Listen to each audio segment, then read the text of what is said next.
All right, well, good evening, folks, and welcome back inside the Macon Centreplex here for Cancer Awareness Night, or hashtag Mayhem/Cancer Night, presented by the American Cancer Society.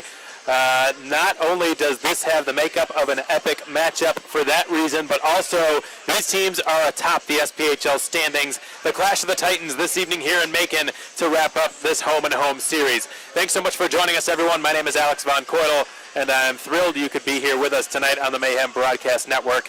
Auburn is playing Alabama today, so the voice of the Bulls, Eli Gold, and also the voice of Alabama football could not be here. So to those of you Bulls fans out there who are tuned in, welcome to you as well. Eli, of course, does a phenomenal job, and I'll do my best to provide an enjoyable broadcast for you, even without Eli's talents. Now, the Mayhem currently in the midst of their longest losing skid of the season. They dropped 3 straight after winning 9 in a row at the start of the year. The offense has not been what it was at earlier this season. You'll hear from Mayhem head coach Leo Thomas, who will discuss the matter in more detail shortly. But first, let's take a look at tonight's opponent, the undefeated Birmingham Bulls. Yes, the season is now a fifth of the way through, and the Bulls still without a single demerit on their record. They're a perfect 11-0-0. Their most recent win coming against the Mayhem last night on the back of a shutout by goaltender Maverick Parks. He had won his 8th straight, earned his first shutout, and rose to the top of the league in goals against average and save percentage. He is the expected starter tonight for the Bulls and has been one of the many factors to Birmingham's unprecedented success. I had the chance to speak with Bulls head coach Jamie Hicks pregame. Appreciated his time and his input. We'll hear from him during the first intermission of tonight's game. Mayhem goaltender Ian Silvis will be making his debut tonight. He's been waiting for long enough, and now Mayhem fans will get to see what he's made of for the first time. Jordan Ruby has been playing so well, it almost would have felt criminal to sit him down, but Coach Thomas is of the belief that doing so will help the Mayhem clean up their act a little bit and maybe get back on the winning trail tonight. Silvis comes with no shortage of expectation. He is a 2018 graduate of Buffalo State College, in which he played 24 games his senior year, had an impressive .928 save percentage that year, and also a .201 goals against average. Silvis played in 5 games last season for the Evansville Thunderbolts, so he's got some pro hockey SPHL experience, but this will be his first game in Macon.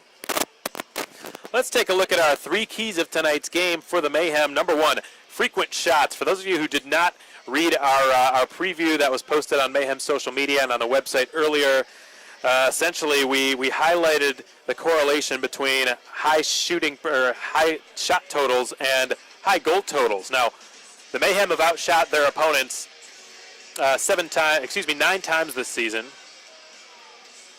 and they've won 7 of those games in which they've outshot their opponents. They've lost 4 times this season. Every single time they lost, they were outshot. So it's a pretty simple correlation to find. And last night, the Mayhem were outshot once again by Birmingham. The last 3 nights they've been outshot, the last 3 games, I should say, the worst of which came in Pensacola, though those numbers are not always accurate from what I've seen and what I've been told. But nevertheless, the Mayhem will want to get as many shots as possible on Birmingham's goaltender, who we haven't gotten confirmation yet, but we can assume is Maverick Parks, and that would not make sense to pull him after that shutout performance he had yesterday, stopping all 21 of the Mayhem's shots last night in Birmingham. Number 2, taking slashes, cross-checks, hooks, you name it, and driving to the front of the net. Leo Thomas will speak on the matter a little bit here shortly, but one of the things he said was that we're not getting into high-scoring areas, high-percentage scoring areas, and that's been the case, folks. There's a reason the Mayhem have not won since mid-November, and it's because they haven't been doing as much of the dirty work and the heavy lifting they were doing before. They have not been going to the front of the net. They haven't been really sacrificing their bodies for the sake of creating scoring opportunities, and that's one thing that they're just going to have to do tonight against a very stout Birmingham defense. And finally, battling hard in the 50-50 battles. That can be a key of every game, but that's also been one of the causes of the Mayhem's recent slump. Not enough shots on goal, not enough players taking a beating in order to sacrifice themselves and create scoring chances, and not enough work in the 50-50 battles. Too many lost 50-50 battles. Those have been the reasons the Mayhem have been struggling, at least from my vantage point. I've watched every minute of the Mayhem's 3-game little losing skid they're on here, and from what I've seen, those have been the three most obvious, most glaring issues. So if they can do those three things tonight, the Mayhem will snap the longest winning streak in the history of the SPHL to start a season. The Bulls have won all 11 of their first 11 games to start the campaign. They've been dynamite in goal. They've been dynamite up front. Justin Larson scoring a goal last night and getting an assist. He was the SPHL Player of the Week 2 weeks ago, and one of his teammates did so last week. Josh Harris was the SPHL Star of the Week last week, so just almost infinite amounts of firepower on Birmingham's side, so the Mayhem are going to have to adjust accordingly and really battle for this Cancer Awareness Night crowd that we have on hand here at the Macon Centreplex. We're expecting it to be the biggest crowd so far of the 2018-19 season. Our pregame interview with Mayhem head coach Leo Thomas is next. Until then, keep it right here. You're listening to Macon Mayhem Hockey on the Mayhem Broadcast Network.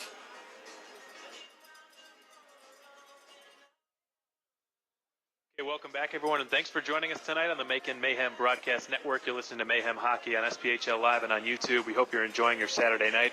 The Mayhem's hosting the Birmingham Bulls on Mayhem/his Cancer Night, and I had the chance to catch up with Mayhem head coach pregame Leo Thomas. Coach, first off, thanks for joining me. Now, the team's goal scoring has really taken a bit of a nosedive here lately in the little losing skid. Great start to the season offensively. You averaged 3.6 goals per game through your first 10, but the team's only managed to score twice over the last 3.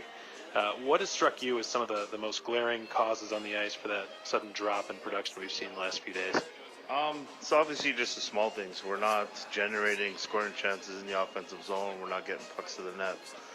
That's something that I've been preaching to these guys the last couple games. And, you know, when you get on starts like that, you're expecting to go through slumps like this. And, you know, I'm just trying to tell these guys to push to it. It just means you got to work and win battles even more and just drive net and get pucks to the net. Yeah, absolutely. You never want to be too high with the high or too low with the lows, and the Mayhem are experiencing both of those two things here, and the season's still very young.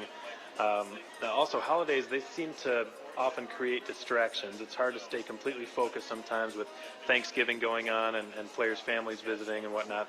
Sometimes hockey can sort of take a back seat in those situations. Have you noticed any of that at all? And if so, what's been the message to try and stay focused through all the commotion? I don't think it's that big of a deal. I mean, Thanksgiving, you need time for your family too. You know, these guys are away from their families and stuff like that. I just wanted to make sure they were all together as a team and, you know, keep that camaraderie and all that stuff. So we can't use that as an excuse. They're professionals. They know what they got to do day in and day out to get ready for games, and we'll get it going. Coach, one player I wanted to ask you about a little bit is Jimmy Soper. I think it's time we shed light on him a little bit. He's a young guy, youngest forward on the team. Came in a few weeks ago and has been basically a point-per-game player since then. And last night he showed he can drop the gloves as well. What's been Soper's impact on the ice so far? Exactly what I expected. That was a kid that I had my eyes on for a while and signed him in the summer. He's our spark plug. He's a guy who brings tons of energy, and that's something that we were missing in our lineup. So once we got him back, I kind of knew what I was getting from him, and he's off to a great start. He absolutely is, and had a little 3-point span there in which he put up 6 points in just 3 games. And last night, of course, being willing to drop the mitts, even there at the end of the game when it looked like all hope was lost, he did not give up. Coach, tonight could very well feature a goaltending matchup for the ages. Jordan Ruby and Maverick Parks both sit Ruby's not going tonight, but still some really good goaltending we've seen from both of these teams so far. Ruby and Parks both sitting at now on the top of the SPHL leaderboards in goals against and in save percentage. How do you think, and with Ian Silvis making his debut, strong goaltender as well that we brought in from Evansville, how do we think the indisputably strong netminders are going to sort of affect the way that both teams prepare and head into this contest tonight? Yeah, it's going to be huge. You know, Ruby's he's put in a lot of work over the last couple of weeks, and the way things are going now, I think it was a smart decision to put Ian in now and give Ruby a quick rest. You know, Ian's a good goalie. I think our team needs to play overall good defense anyway, so I think this might pick up everybody, having Ian play his first game here in Macon. So expect big things. We got to play good in front of them. Also, we can't give up the kind of chances we're getting against tonight. So we'll see how it goes. But I have full confidence in him, and we'll see how he does in his debut. And we're really very much looking forward to seeing what Ian Silvas can do. He'll be sporting number 31 tonight for the Mayhem, and oftentimes you'll see it. A goaltending pull is just a means of sort of sparking a fire under the team. It's not even necessarily a change in netminers when the team's down 3-0 can be done just because the team is not focused and paying attention. And sometimes a shift in goaltenders is all that it takes to sort of light a fire under a squad. We'll see if that happens tonight, despite how well Ruby has played all season long. Coach, it's Cancer Awareness Night. A lot of Mayhem players and staff have been affected or have immediate family who has been affected by cancer. Tonight is more than just about hockey. You're wearing specialty jerseys to support the cause. Do you expect the implications of this night to play a small role and even more increased emotion tonight than we would have seen otherwise? Yeah, it should. These kind of special nights are awesome. It affected me personally also, and with the special jerseys and stuff for fans to get involved here also, and we got the jersey option out there. For my players who were affected, hopefully it does kind of give them a little spark and stuff. But anytime we can, raise money, for something so serious. Absolutely. And these jerseys tonight, presented by the American Cancer Society, will be selling them in a live auction in the Macon Centreplex lobby immediately following the game. It will go to an outstanding cause. The proceeds will benefit the American Cancer Society, so we look forward to that as well. Coach, really appreciate you taking your time out of your pregame rituals here and speaking with me about the game. And good luck out there against the squad. Hey, thank you. That's Leo Thomas, the head coach of your Macon Mayhem. This has been your pregame show. We'll be back with starting lineups and more right after this.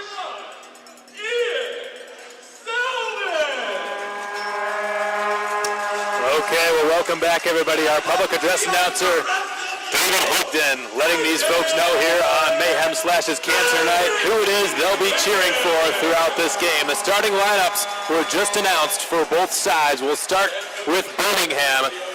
They've got defenseman Garrett Schmidt and Jeff Crisfield paired up on the blue line tonight. Crisfield fought against Jimmy Soper last night. He will be countering him to start tonight's game as well. In net, a surprise pick, Charlie Millen, so not Maverick Parks. So the number one goaltender for each side taking a rest tonight on this huge Mayhem/Cancer evening.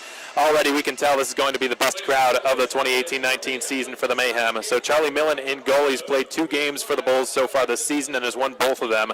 Up front, Jacob Barber, Mike Davis, and Josh Harris, who, as we said earlier in the pregame show, was the SPHL Player of the Week. Harris on the season with 10 points, 3 goals, 7 assists, 14 penalty minutes. He'll be a force to be reckoned with here tonight, among several others. A young lady by the name of Katina has volunteered to sing our national anthem tonight. We're gonna take it down to her. We'll be back in just a moment.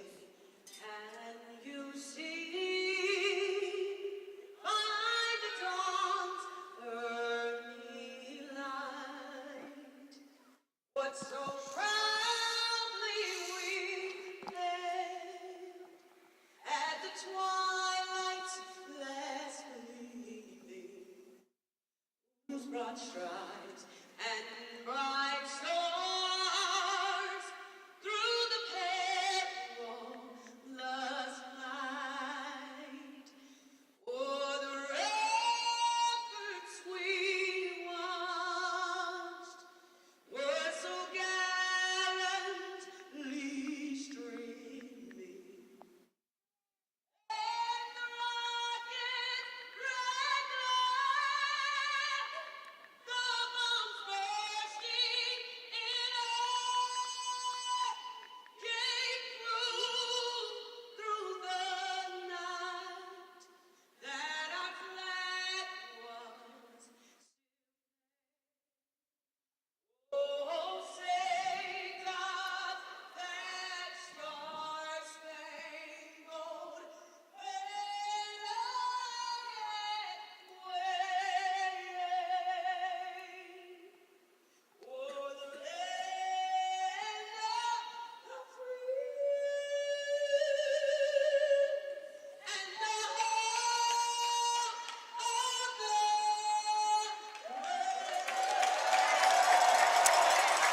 Well, an absolutely beautiful job done by Katina Cabanis, who was sort of a last-minute fill-in for the national anthem tonight. Huge shout-out to Katina, who's a lot of her close, immediate family members have had cancer and have won the battle against cancer. So it was a really heartfelt story to be able to have Katina come aboard last minute here and sing the anthem for us, and she did a spectacular job to boot. Now for the Mayhem starting lineups, we promised we'd get to them, and now we will. Larry Smith and Brandon Fade paired up again on defense. That was the case earlier this season a little bit, and they've been reunited as Coach Leo Thomas and Ryan Michaels starting to do a little bit of mixing up with the lines after 3 straight Mayhem defeats. It's the first time since last season that's happened, so we're going to see some line jumbling. I think that's indisputable. Sam Wilbur with Caleb Cameron and Jimmy Soper, so that much has remained the same. Wilbur, Cameron, Soper have each had very strong surges at times throughout the year and are looking to find their groove and help the Mayhem get back on the winning trail here tonight. Ian Silvis will be the starting netminder, like we said earlier. He is making his Mayhem debut tonight between the pipes. He is sporting the number 31 in goal for the Mayhem, and he's also got, he's actually got some Birmingham Bulls orange on his pads, glove, blocker, and stick, but that's all right. We won't tell. That's from, of course, his alma mater, Buffalo State College, where he played all 4 years and graduated from in 2018. Silvis between the pipes for the Mayhem, and Millen between the pipes for the Amarillo Bulls. Opening face-off here on Cancer Awareness Night, just seconds away at the Macon Centreplex. It's going to take place over the Mayhem logo between Jimmy Soper and Josh Harris, the SPHL Player of the Week. He'll be one of our several Bulls to watch out for tonight. The puck drops, and we're underway here on Mayhem / Cancer Night, presented by the American Cancer Society. Thanks so much for joining us tonight, folks, on the Mayhem Broadcast Network. It's been chipped into Birmingham territory early, and retreating back to play it now is Jeff Crisfield, who will work it out to the neutral zone. Harris filters one through, went past the stick of Mike Davis, who guns it down now in the right corner and finishes his check on Larry Smith. Soper rattles it up the far wall, and it's Sam Wilbur who will backpedal and give it back to Soper. He sends it off the boards, kept in the zone. Wilbur jostling for it, and now it comes to Soper, who carries it behind his own goal line. He's checked by Harris, and a 5-player scrum ensues down there in the far corner in the Macon zone. Out to the point, slap shot stopped by Silvis, who's made his first save with the Macon Mayhem. Ian Silvis with lots of expectations around him coming into the 2018-19 season. He wasn't sure where he'd play. He started the year with the Evansville Thunderbolts and was released, and the Mayhem promptly picked him up after losing Gordon Dayfield to the ECHL. With Braden Holtby injured with the Washington Capitals, there's been a domino effect, and the Capitals AA farm team, or ECHL farm team, the South Carolina Stingrays, called upon Gordon Dayfield. He's played well up there so far, so it doesn't look like the Mayhem will be seeing the likes of him again for quite some time. In the meantime, Ian Silvis will serve as a very strong goaltender with the tandem with Jordan Ruby. The 2 best goaltenders in the SPHL right now, folks, are both on the bench. Not very often do you see that. Jordan Ruby and Maverick Parks, each of whom wear the number 30, will not play tonight unless this night goes catastrophically for one of the 2 goaltenders between the pipes right now, Ian Silvis and Charlie Millen. The latter of whom watches closely in front of him as Stathis Sumalides is the man up front most on the forecheck. With it behind his own goal is Andrew DeRigo. DeRigo begins the breakout from behind his own goal line. He flutters it off the glass and out into the neutral zone, and beyond that, Kristaps Bazovic turns on the afterburners and wins the foot race for icing. That icing call has been brought to you by Tropical Smoothie Cafe. We're a minute and a half into this scoreless contest here at the Macon Centreplex on Mayhem / Cancer Night. We're glad you decided to join us, folks, on your post-Thanksgiving Saturday night. We hope you had a splendid Thanksgiving as well. The Mayhem were in Pensacola the day before, in Birmingham the day after Thanksgiving. And those of you tuned in earlier probably heard Leo Thomas refer to the potential distractions associated with Thanksgiving. As Stathis fires a shot after being fed a pass in the slot, it was blocked by a Birmingham stick and it flies out of play. But Leo told me that these are professionals. They know what they have to do to be ready to go for game day, and they don't want to use the fact that it's been Thanksgiving. Players have had family members coming down. They've been also, a lot of them sort of a little bit emotional with the cancer night going on and whatnot. So there have been ample distractions. And Leo Thomas was sure to make mention of the fact that they're not going to be using those as excuses whatsoever. Zach Urban making his return to action tonight. He is right now, or was at the left point. We'll see if he switches back to his customary side.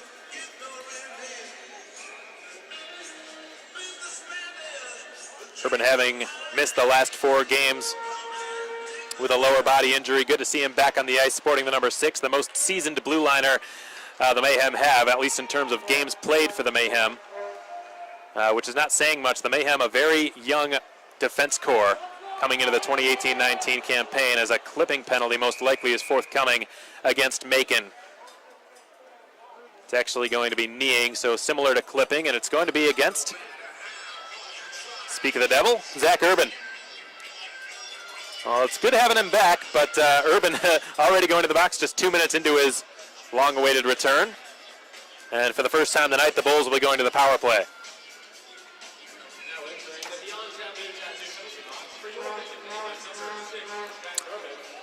Birmingham on the man advantage this season, ranking 3rd best in the SPHL, clicking at a 22.7% rate.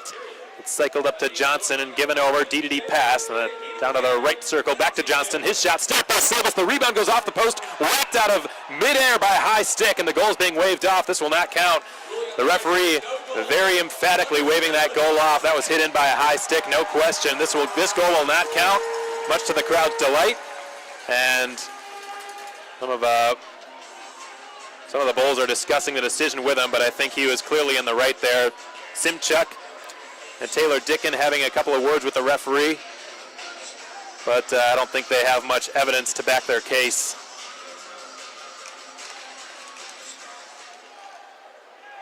Caleb Cameron is tripped from behind. It goes uncalled, and Johnston will carry it behind his own goal line now.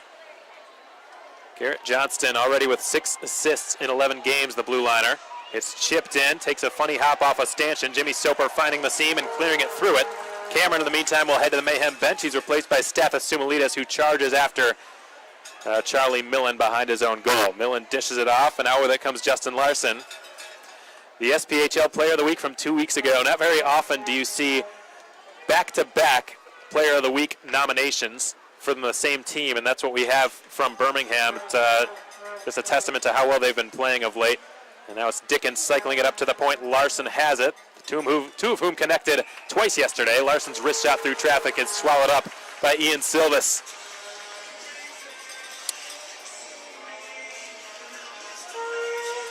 Folks here in Macon love their goaltenders. They've had some good ones to root for over the years.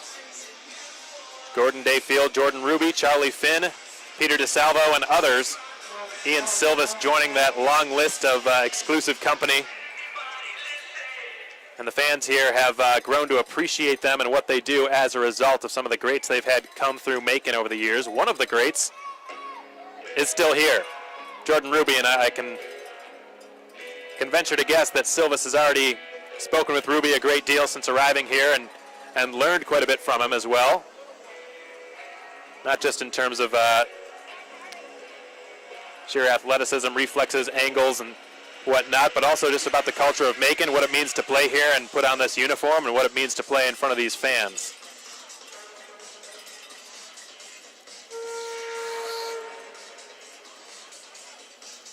So we've got a bit of a delay here. Birmingham's power play is about halfway through. We're 3 minutes into the contest. It's been scoreless so far. Ian Silvas and Charlie Millen have both been perfect. This Mayhem penalty kill presented by J&J's Heating and Air Conditioning so far on the season has been pretty solid. An 81.5% success rate, the Mayhem on the PK. They've killed 53 out of 65 penalties. They are, however, the single most penalized team in the entire SPHL. So the puck drops. The delays come to an end, and Minerva will send it around his own end wall, and it's been cleared the length of the ice by Stathis Sumalides, and it will be played now by Charlie Millen. Millen drops it, and out with it skates Garrett Schmitz, the defenseman who's got 5 goals on the campaign already. Couple of touch passes, the last one intended for Davis. Sumalitis in a foot race for possession with the other number 21, gets his stick lifted and has his pocket picked ultimately by Garrett Schmitz. And that was a textbook defensive play by the Birmingham blue liner.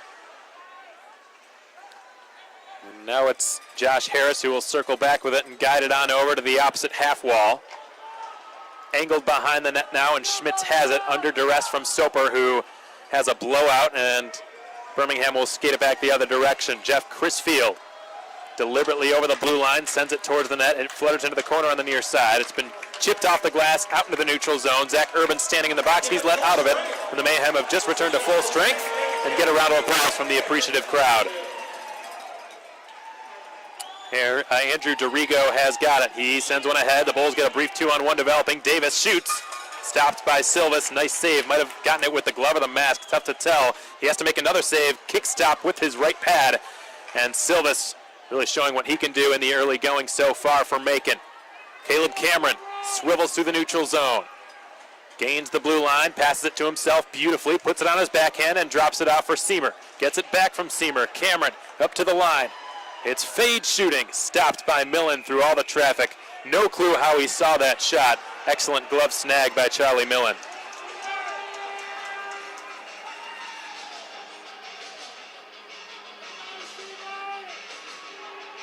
Well, the last time the Mayhem played in this building was against the Knoxville Ice Bears last Saturday on November 17th.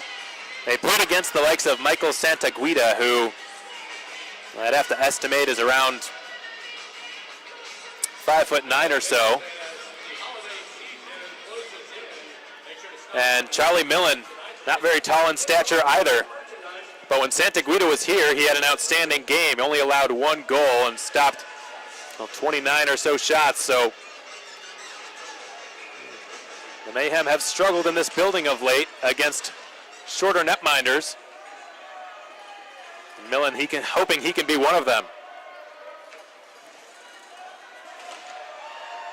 So now it's Mike Davis, who's pinned to the wall by Jake Trask.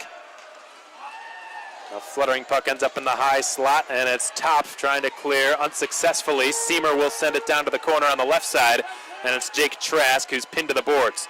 Seamer hoping to escape with possession. Trask gives it to Seamer now, who works it behind the goal. Stathis is there. Seamer swings it up to the top with a good backhand pass, and Minerva's long bid is on target but stopped by Millen.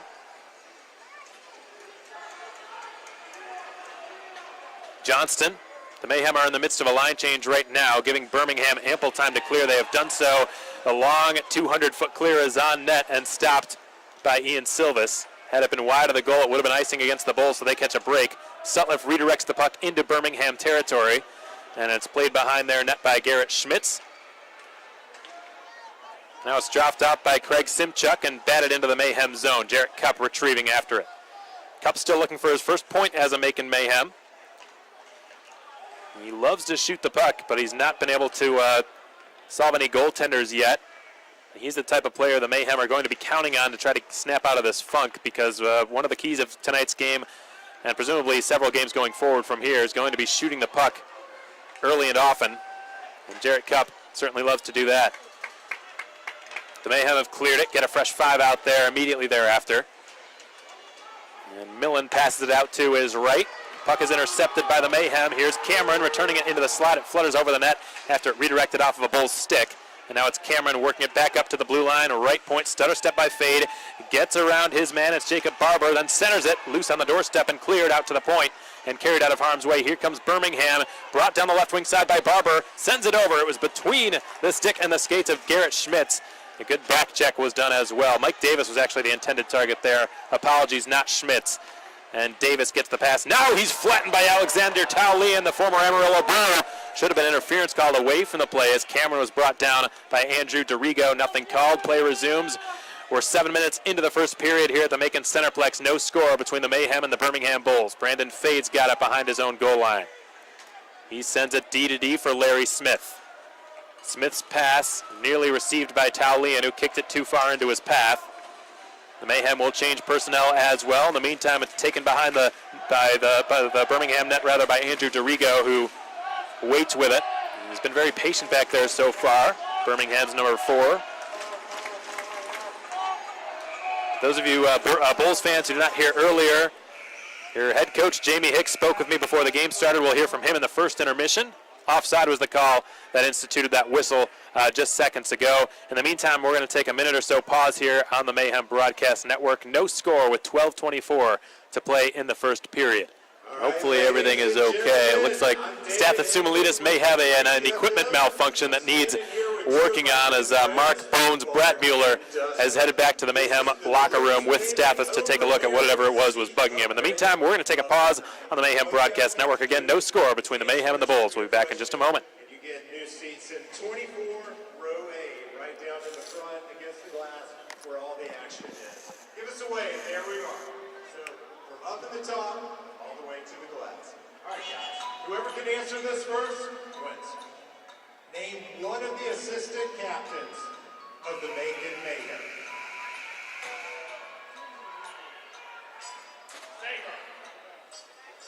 All right, Dustin's the winner. Let's hear it for Dustin. Seat upgrade of the night.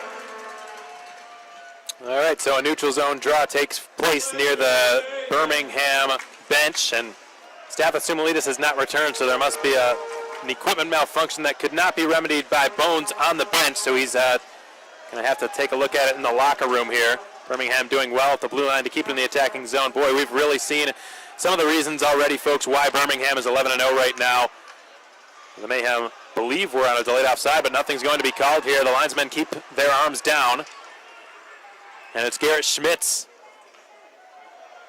who's made a number of excellent defensive plays back there in his own zone. Now it's Nick Minerva scooping it up.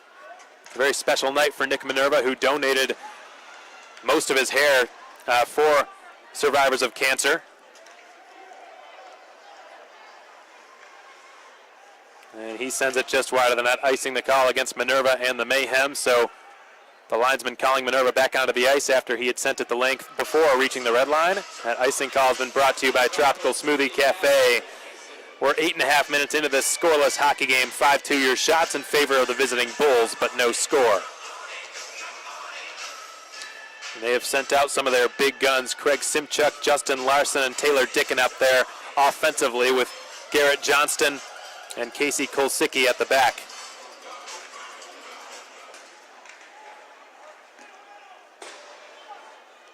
So the puck bounces off the corner boards on the near side right to Craig Simchuk, who lost it to Sutliff, and here come the Mayhem.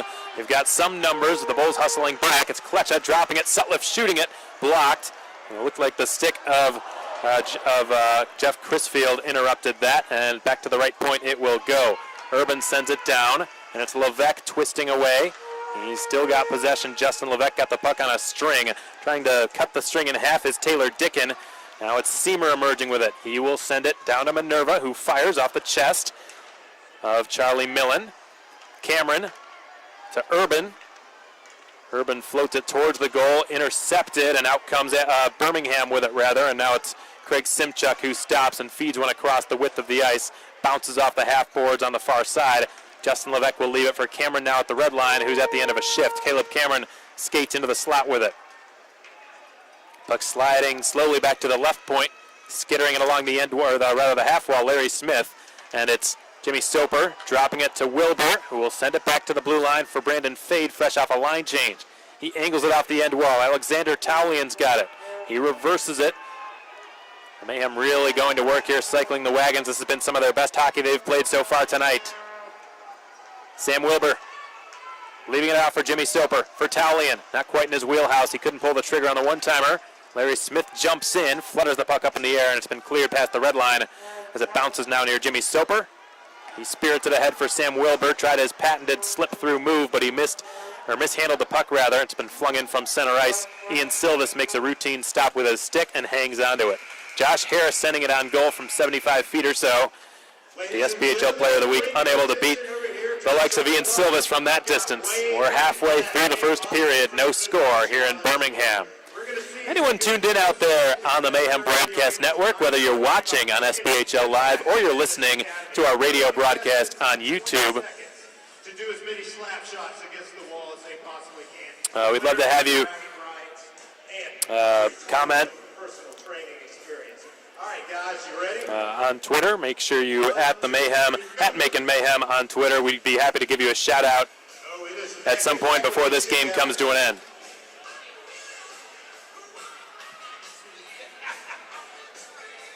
Let's see. We're getting closer.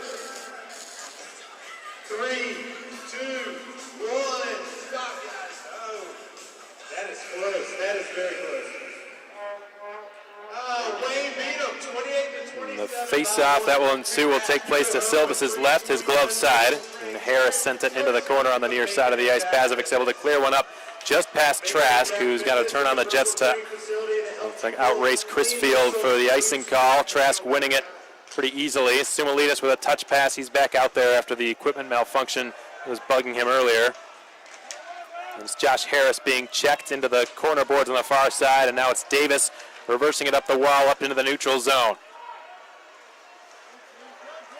Overskated by Bazovic. Here comes Birmingham across the blue line. The shot trickles towards the net awkwardly, and making the stop, Ian Silvis had to adjust. It was Davis storming in across the blue line. Mike Davis ripped a wrist shot. It looked like it was partially blocked and nearly went under the glove, but Silvis reacted and adjusted accordingly. Mike Davis second on the Bulls in goals this season behind only Justin Larson. He scored 6 and has 10 points on the campaign. One of 4 Birmingham skaters with double digits, 5 Birmingham skaters with double digits in the points department. Simchuk, Larson, Barber, Davis, and Harris all with 10 points or more through the first 11 games of their season.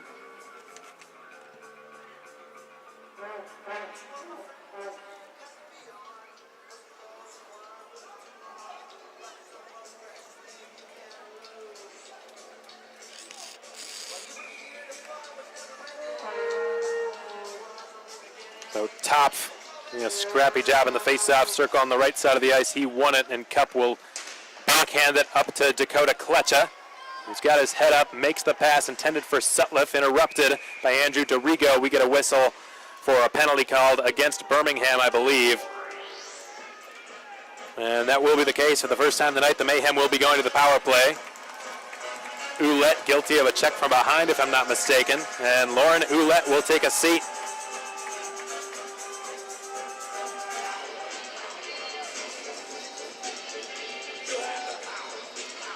He's been pretty penalty prone. Lauren Ouellette to start the 2018-19 campaign. These are his 17th and 18th PIMs on the season so far. And the Mayhem, for the first time tonight, will get their look on the power play. They're 1 for 1 on the PK. And Macon on the power play this season, things have really slowed down for them on the man advantage. They went through a really impressive streak in which they scored a goal on the power play in 8 consecutive games. Now, though they only scored once in each of those 8 games, that's still a pretty good streak to uphold for such a long amount of time.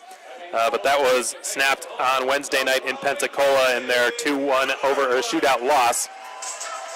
This Mayhem power play brought to you by Wild Wing Cafe. John Seamer goes crashing into the far corner area. It's fired around the wall, past Sutliff and down. Derek Sutliff, the only Mayhem to score a goal the last time they were in this building, and it took place from that identical spot where he was just standing. From the right point, it was a second period buzzer beater in which Derek Sutliff unleashed a one-timer and gave the Mayhem what would be their only goal of the night against Knoxville, who's clawed their way all the way up to 4th place in the SPHL. They're on a winning streak, the Knoxville Ice Bears. Bazovic delivers out to his right and gets it back from Sutliff. Delays, Sutliff right circle, takes a couple of strides in and shoots, tipped on goal, save, rebound, loose over the wrist step, stopped by Moon multiple times, and the puck still in the crease, finally scooped up by Caleb Apperson, who's battling for it, lost a handle on it. Trask surveys, up to Bazovic at the blue line. He's got Sutliff with him, elects to go to Trask instead, sends it to the goal line. Fanning on the pass there was Dakota Kletcha, who will recover, gets back on it, gets a return from Stathis up to Kristaps at the blue line. Now to Sutliff, right circle. Derek Sutliff to Kristaps Bazovic. Kletcha feeds it down to Trask. Trask is knocked off of it by Caleb Apperson. It's been rimmed around and all the way down, and that's going to just about do it for the Mayhem power play. It was a really well-executed power play. They cycled the puck beautifully and got one really good scoring chance out of it, but could not beat Charlie Millen, who looked like made a number of point-blank saves. And he does so again, this time on Kristaps Bazovic with the glove. In the meantime, Lauren Ouellette's been let out of the penalty box, and the Bulls have returned to full strength. Birmingham 11-0-0 to start their season. It's the first time in SPHL history that a team has started the campaign with 11 straight victories. It's one of the longest winning streaks, period, in the history of the SPHL. The Mayhem hoping to break that tonight.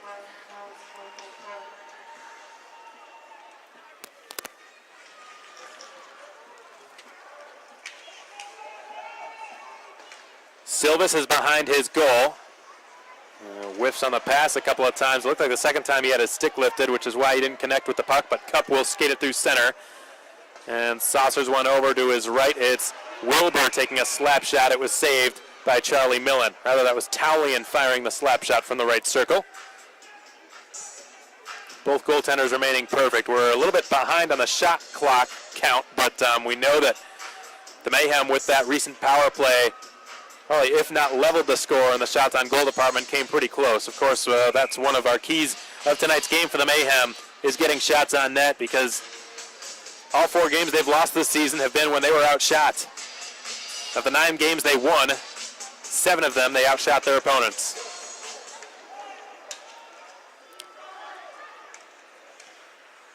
And now here's Evan Schultz. It's been cleared out by Garrett Schmitz. The Bulls were on a delayed offside. Levesque with a good back check in the neutral zone, takes it away and has it now on his stick. He flutters one down the slot in the Birmingham territory, and Sutliff will deposit into the corner on the near side. He then goes in and scoops it out of there, fires it around to the right half while Brandon Fade spins with it, with Taylor Dickin defending him. Fade takes a couple of whacks from Dickin's stick. All of them clean. Play resumes. Now it's picked up by Jeff Crisfield behind his own goal. He's pickpocketed by Sutliff, and now it's Fade with another head fake. Feeds it to Sutliff near the Margaritas Mercer Village dasher board.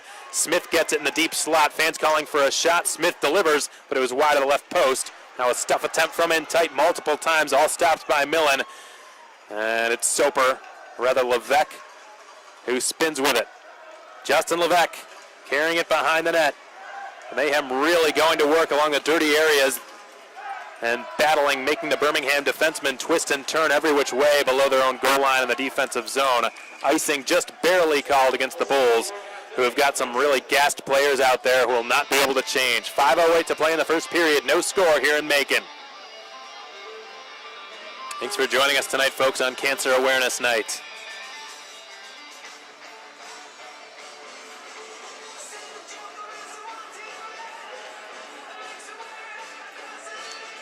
Mayhem going to work on an offensive zone draw. Stathis steps in to try to poke it free.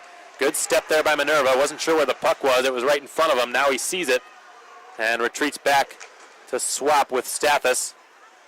Bazovic in the neutral zone will bounce it back to his deep partner Minerva. The 22-year-old blue liner fires it up in and out of the glove of Stathis Sumalides, who rifles a shot on net from the left point, stopped by Millen, who hangs on. Millen coming into this game with a .907 save percentage, a .346 goals against average. Not quite the numbers of his counterpart Maverick Parks, but both games he has played in, the Bulls have managed to come away victorious. And we've got 4:45 to play in the first period. Still no score here at the Macon Centreplex. We're going to take a brief timeout on the Mayhem Broadcast Network. Thanks so much for joining us tonight, folks, on Mayhem/his Cancer Night.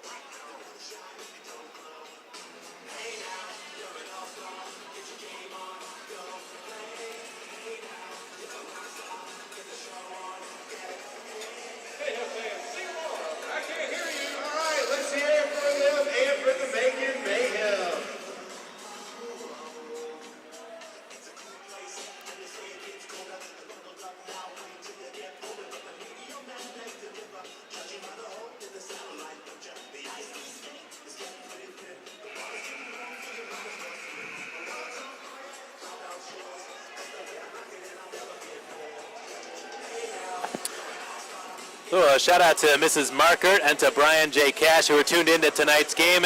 Thanks for joining us tonight on your Saturday, your post-Thanksgiving Saturday. We hope you had a good holiday. To anyone else who would like a shout out tonight, at any point throughout tonight's game. We'd love to hear from you. Go ahead and tweet at Macon Mayhem. Let us know where you are, who you are, and we'd be happy to give you a shout out before this game comes to an end. Well, it's been cleared just barely past Bazovic's glove, and now Minerva will take Bazovic's man. The pass in front. No shot came from that. Silvas was in position, and it looked like Jacob Barber was just in a little bit too tight to pull the trigger there. And now it's going to be handled by Charlie Millen as a missed pass ends up rolling on net. Millen will take another whistle. He doesn't really seem to, Millen likes to really play it safe. He doesn't like to take chances.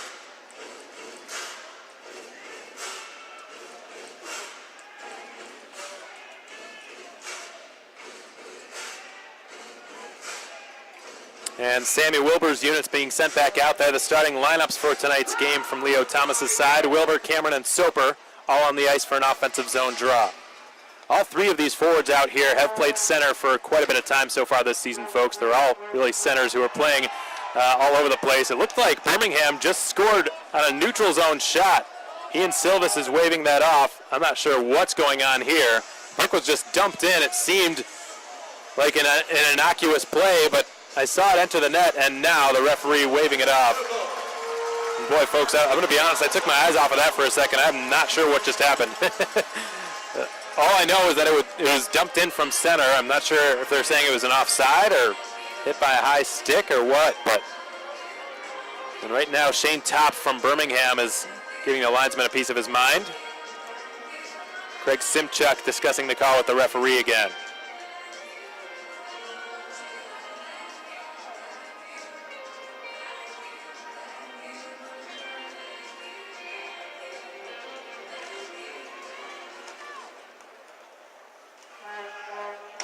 So Andrew DeRigo sends it in from center ice. It's whacked around now to Sam Wilbur, who slides it out into neutral territory. Cameron, Top, lifts one high in the air. It's tracked down by Casey Kolsicki. Given off back to the point. Long left point shot redirected over the crossbar by Shane Top, who was in the area to get his stick on that shot on the way through. Zach Urban in the meantime sends it up to Sam Wilbur. He's got Cameron and Soper breaking, went to the latter of the two. Wilbur is checked hard into the boards in front of his own bench, and he labors in pain back onto the bench right now. Hope Sam Wilbur's okay after sustaining that collision. And that big collision brought to you by Harrison's Body Shop. Derek Sutliff will drop it now to Brandon Fade. He is hit by Taylor Dickin. Boy, folks, Birmingham really loves finishing their checks. I don't know if I've seen a single occasion in which they elected to pass on finishing a check into the boards. They really know how to grind their opponents down.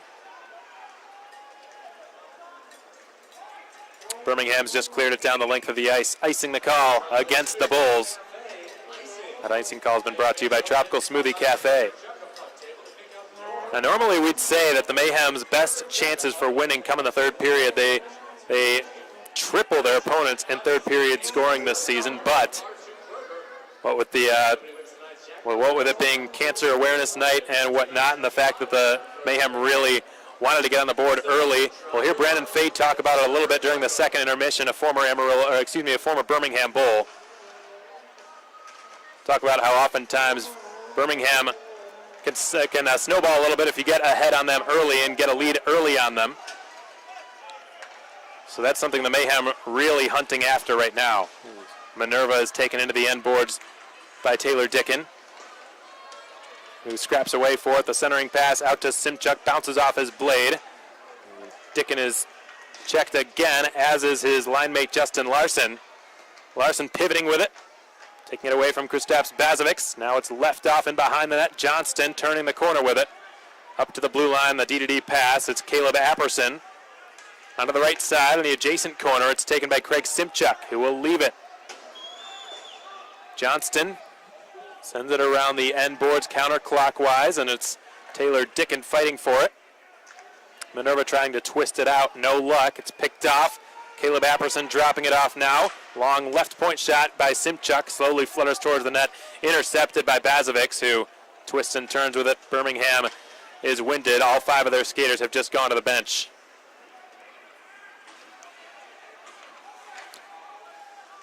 100 seconds remain in period one. Still we're scoreless at the Macon Centreplex. Neither one of the goaltenders in net tonight have really played the majority of the season for their sides. Jordan Ruby for Macon and Maverick Parks for Birmingham have been the two best goaltenders in the entire league. But so far, the tail of the tape has been Charlie Millen and Ian Silvis, who were both perfect through the first 19 minutes of play so far tonight. Jake Trask angles it off the sideboards, gunning it down to outrace the icing call is Jimmy Soper. And now it's Jacob Barber. Josh Harris. Barber again. Left wing side, fires it, ricochets off the side of the net. It was eventually fired by Schmitz. And now it's Wilbur who has to turn away. He's got Barber closing in on him. Barber still lurking around the slot, trying to hack and whack and steal the puck. Finally, Cameron is able to clear it down the length. This will be an icing called against Macon with 40 seconds remaining in the first period. That icing kill brought to you by Tropical Smoothie Cafe. There's 39 seconds remaining in the first period.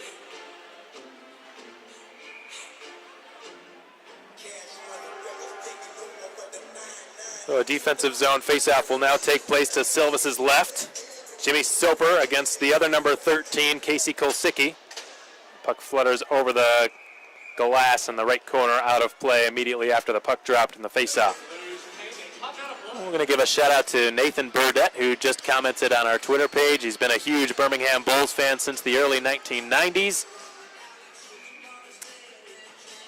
And he's also a big fan of Alexander Taulian, former Birmingham Bull, now a member of the Macon Mayhem. Thanks so much, Nathan, for tuning in tonight. Hope you're enjoying your Saturday night. Brandon Fade from the red line sends it into Birmingham territory with 21 seconds remaining here in period one. Sam Wilbur trying to lift the stick of Matt Fuller and steal it from him. The Mayhem putting on one last surge of pressure in the closing seconds, and a little bit too much pressure as it looks like they're going to be called for a hit from behind or something of the sort.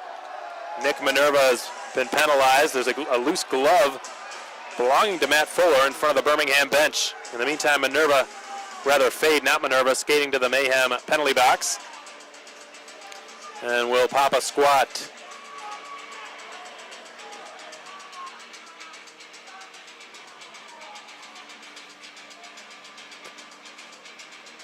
Birmingham's only power play of this game was promptly killed off by the Mayhem earlier in this first period, but they certainly gave the Mayhem a scare, and how could they not with all that firepower?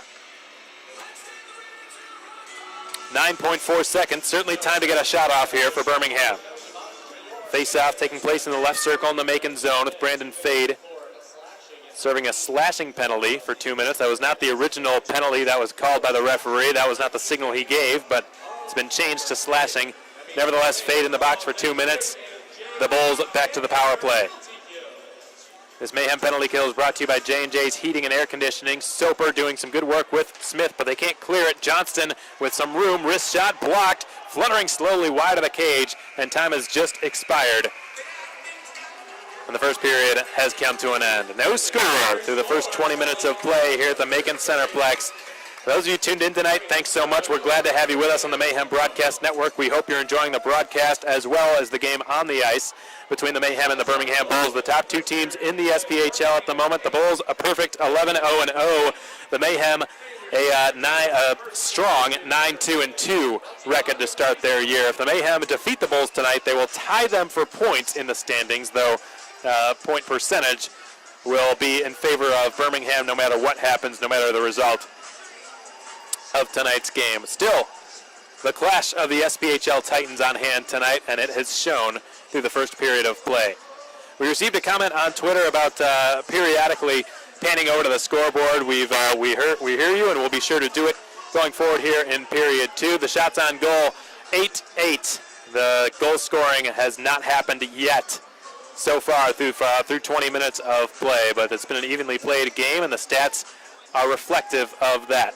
Brandon Fade in the penalty box, 2 minutes for slashing. He was given at the 19:53 mark. So to start period two, he will be in the sin bin for the first minute and 51 seconds of the second period unless Birmingham manages to score. So again, no score between the Mayhem and the Bulls for the first period of play. Thanks so much for joining us, folks. We're glad to have you with us on this post-Thanksgiving Saturday night. We're going to take a pause and step aside here on the Mayhem Broadcast Network. The next voice you hear will be of Birmingham Bulls head coach Jamie Hicks. We spoke with him before the game started, and he really gave some insightful thoughts as to the successful start, the very successful start the Birmingham Bulls have had so far this season. That and more coming your way next. Stay with us, folks.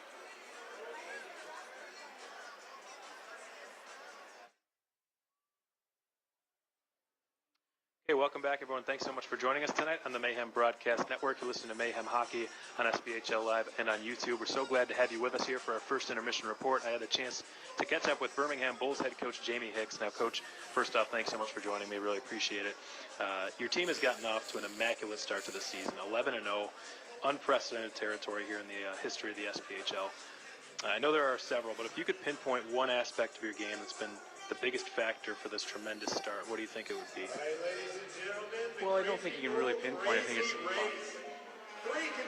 the biggest thing right now is we know there's so many holes to our game as well, so we're trying to work through just like other teams, trying to get better and to have the success early in the year doesn't mean anything if things don't go the way we want after in the second half. So the season we had last year, we really struggled first half and then took off in the second. So we know how quickly it can turn. We're taking it, the cliche is one game at a time, but really, it really is true. Yeah, you mentioned last season it was Birmingham's inaugural year. The team just missed the playoffs by a few points. And it's your sophomore season as well as the team's. How much has it helped having gone through some of those growing pains last year? And how much have you and some of the veterans learned from some of those mistakes from last season? Well, obviously, our whole coaching staff, myself included, we had never seen an SPHL game, let alone recruiting an SPHL player. So, we were happy the way we took off in the second half, but we went through the growing pains early. And, we have tremendous fans in Birmingham, and they're patient with us, and they let us go through the rough times with us. And now, we're hoping they go with us, and they are, when things are going well.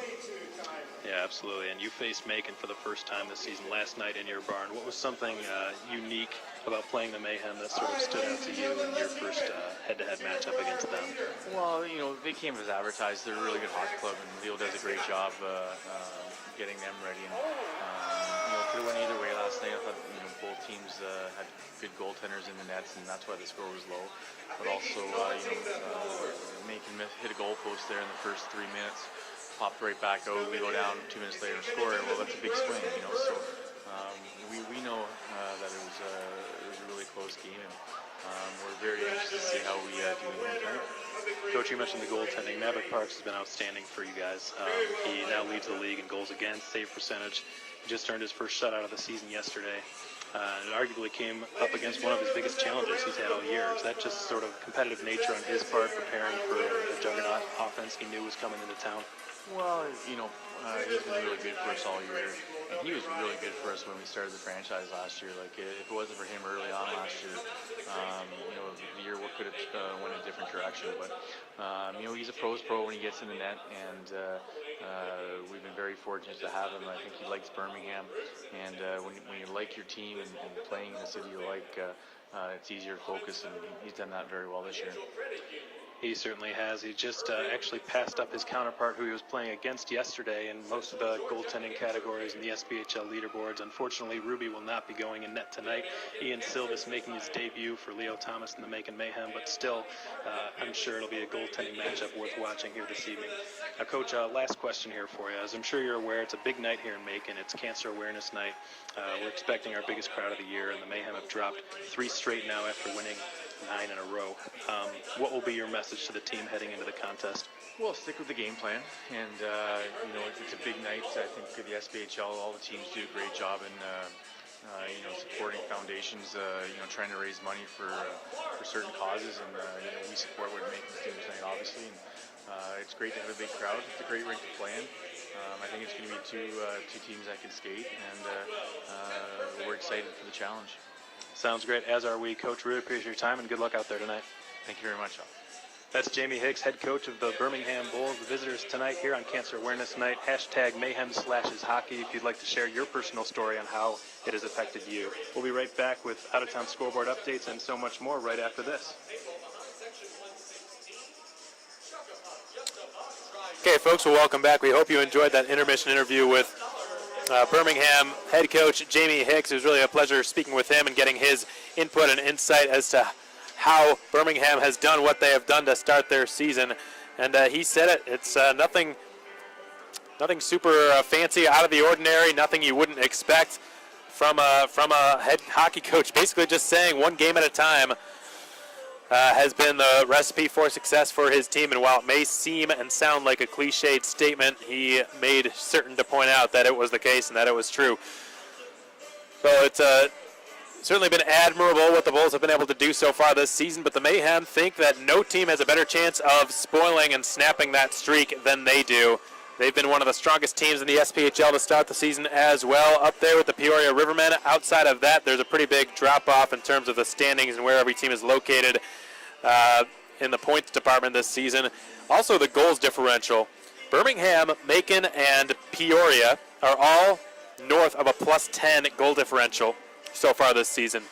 Every other team below them is in the minus, is in the negative, in the red. So really the SPHL has just been dominated by these three teams, by Birmingham, Macon, and Peoria, the last of which, Peoria, is still trailing Macon by 2 points in the standings, though they've got 3 games in hand. So these, as the season goes on, every game becomes a little bit gradually more important in terms of the implications and the long-term run and postseason, obviously, but that's a ways away. But it's always easier to start the season strong and stay in the playoff picture rather than trying to scramble and fighting your way in the last few weeks of a season. That's just not a good formula, and so far, the Mayhem and the Bulls, out of every team in the SPHL, have gotten off to the best starts.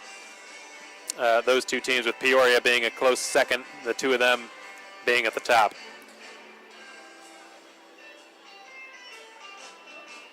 The 3 keys of tonight's game for the Mayhem were abided by really well. Frequent shots, probably not as many as they would have liked, but they generated 8 shots on goal, a few really good shots on goal. Coming on that Mayhem power play, Jake Trask, Dakota Kletcha, Derek Sutliff, all 3 of them sort of robbed there from point-blank range by the likes of Charlie Millen, who's had a really good start to his game. As has Ian Silvis, who is making his Mayhem debut tonight. He has been perfect so far, though there was a goal that looked like might have been scored from center ice. It was waved off by the referee. I'm not sure he saw what happened either, folks, because I looked down to him right after the puck went in.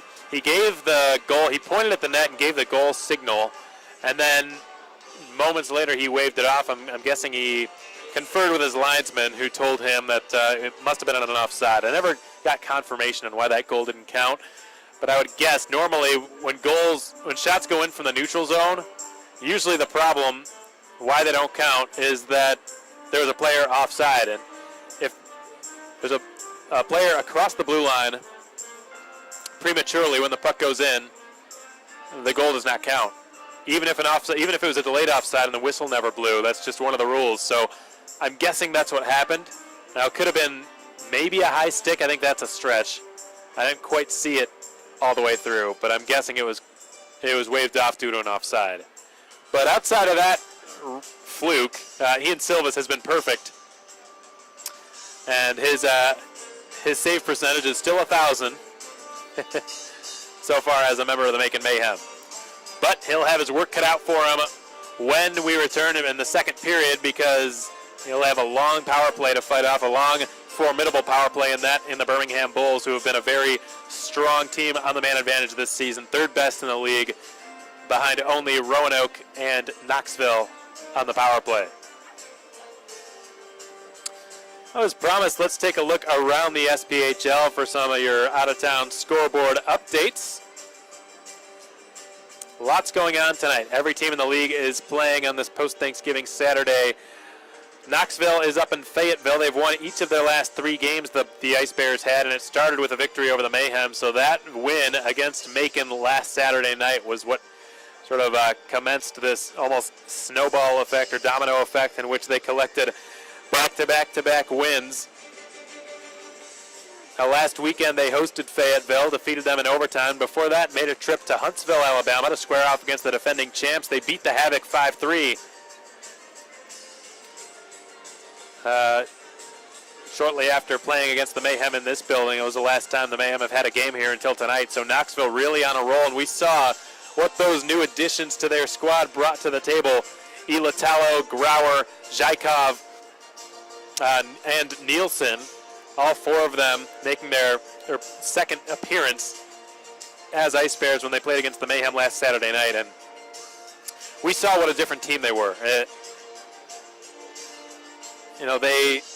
They were a more complete team. They were a deeper team. They made the likes of Lucas Bombardier, who had been all over the place in previous matchups with the Mayhem, was suddenly not their go-to guy anymore. He wasn't the one dictating the tempo and wasn't the one, the engine that was fueling the Ice Bears. That just was not the case. So Knoxville, they had a shaky start to their year, 2-4-2 start to their first 8 games, but they're starting to come around, and now they've risen 6 points in the standings in the last week. They're already up to tied for 4th place, tied with Fayetteville, whom they're leading right now, and they've got a game in hand. So, yes, the Mayhem beat them 3 times at the start of the year in rapid-fire mode, but do not count them out in the slightest. They are really starting to, looks like, come into their own here.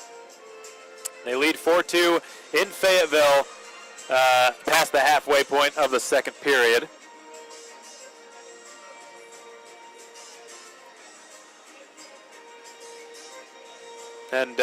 Or they led, I should say, and that game has now come to an end.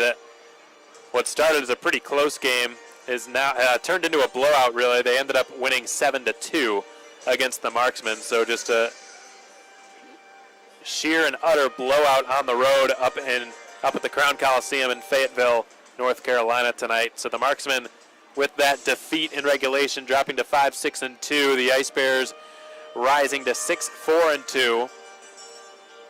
And now just 4 points behind the Peoria Rivermen in the standings. Speaking of the Rivermen, they are hosting Pensacola tonight. That is one heck of a trip for the Ice Flyers to make all the way up to Central Illinois to square off against the Rivs. No score halfway through period 1. Quad City and Evansville also scoreless. 2 teams in 9th and 10th in the SPHL trying to grapple for some much-needed points, but nothing doing it so far for either side. Huntsville up 3-0 over the Roanoke Rail Yard Dogs up in Virginia this evening. 3-0 the score in favor of Huntsville with 1:50 left in the second period. Let's take a closer look inside that game.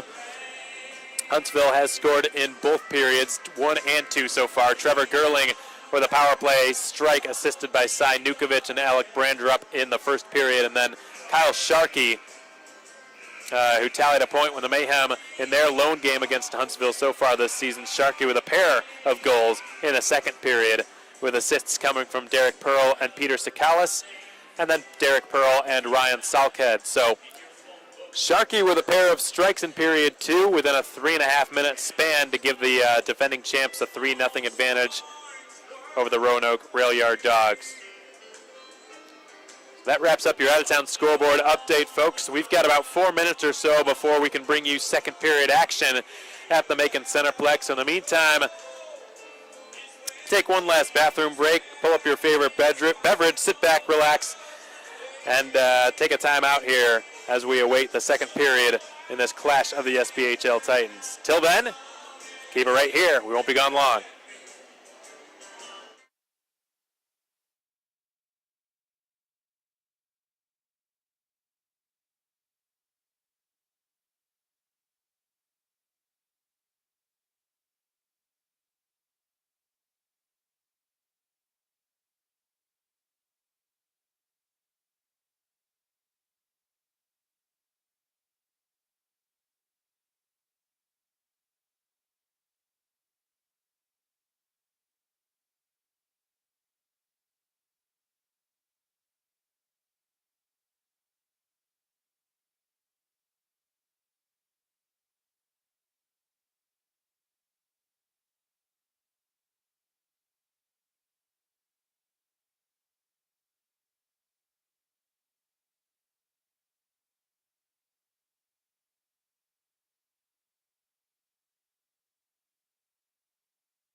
right, well, welcome back, everybody. Well, we're just less than a minute away from second period action here in this clash of the SPHL Titans. Birmingham, Macon, both teams at the top of the SPHL leaderboards. Birmingham with 22 points, 11 games, 11 wins. They've not yet conceded a single point to their season, the best start in the history of the SPHL. The Mayhem looking to end that tonight. And they got off to a pretty good start, but not quite as good as they were hoping for. Certainly plenty to build off of, however, in period two. No score through the first 20 minutes of play. The Mayhem will be shorthanded for the first 151 of the second period unless Birmingham can score on this power play. This is their second power play of the game. They dropped their first one, though they did generate some chances. In net for Macon, Ian Silvis making his Mayhem debut this evening. By the way, shout out to Don Silvis and the Silvis family tuning in from Buffalo, New York, which is close to Ian's hometown. To Don and the Silvis family, we're so glad you decided to spend your Saturday night joining us on the Mayhem Broadcast Network, watching on SPHL Live. We hope you're enjoying the broadcast so far. We know you're enjoying Ian Silvis' performance. A perfect 8 of 8 in goal, and we're back underway to start period two. This Mayhem penalty kill is brought to you by J&J's Heating and Air Conditioning. Now it's brought down the left side by Chris Field. Penalty will be called against Birmingham, and so long to their power play. It was a neutral zone infraction. Mike Davis, that sounded like a football. Didn't even mean to do that. That's a football term. But it wasn't an infraction. It took place in the neutral zone, and Mike Davis is going to take a seat.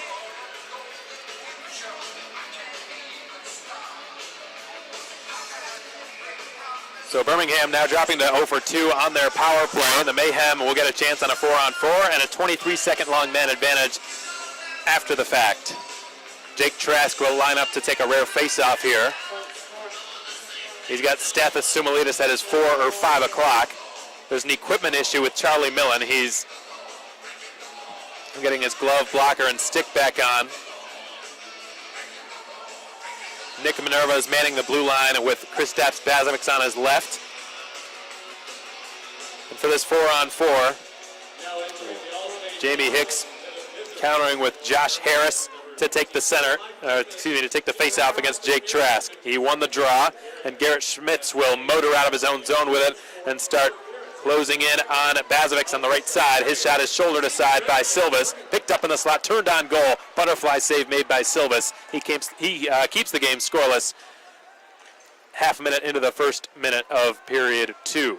Now it's brought down the right side by Stathis Sumalitis. Dropped off to Minerva. Wrist shot. Low blocker side. Stopped on the doorstep there by Charlie Millen, who covers up the rebound.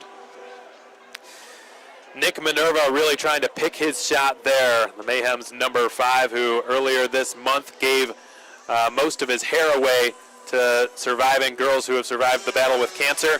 And he knows that most goaltenders don't like facing low blocker side shots.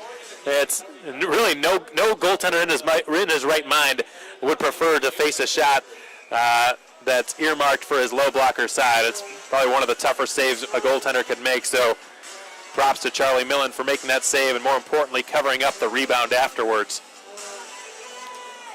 So Leo has sent out Derek Sutliff's 4-on-4 unit. He's got Dakota Kletcha with him and Zach Urban, and on defense, Jarrett Cupp all the way on the left point right now. Sutliff in a scrap with Dickin for it. The 219s battling away. It goes past the blue line. Sutliff flings it over off the left half wall. It will bounce. Kletcha goes down. He's watched every step of the way by Johnston. It's rimmed around the end wall, and now it's picked up by Dickin, who's got a man breaking ahead. The pass never reached Larson. It was between his skates, icing the call against Birmingham, and the Bulls not really pleased with that icing call. You can see Jamie Hicks now on the Birmingham bench, not thrilled with the decision by the referee or by the linesman. That icing call brought to you by Tropical Smoothie Cafe. We've got 43 seconds remaining on the penalty. Called against Brandon Fade for slashing at the end of period 2. He's already standing in the penalty box, in the Macon penalty box. Talk about an eager beaver. Brandon Fade is ready to go. So here comes Apperton. Gains the zone on the left side. Sends it into the corner. Skate to stick play by Dakota Kletcha to avoid a secondary shot coming from Birmingham, but Larson intercepts his clearing attempt, and now it's Dickin with it, far half wall. Sends it back out to the neutral zone, and Matt Fuller has it there. 18 and a half to play in the second period. No score. 15 seconds remain on the penalty called against Fade from back late in period 2. Johnston through center from the red line. Chips it in. Silvas behind his net. Lets it go past him. Picked up by Zach Urban, who stops. Rims it around for Jarrett Cupp. Brandon Fade's let out of the box and skates straight to the Macon bench. And he's replaced by Justin Levesque, another forward out there for 15 seconds remaining on this Wild Wing Cafe power play. Here's a shot coming from Urban. Blocked. Second shot sent wide of the net by John Seamer and cleared out to center ice. Zach Urban dropping it. And now it's Brandon Fade.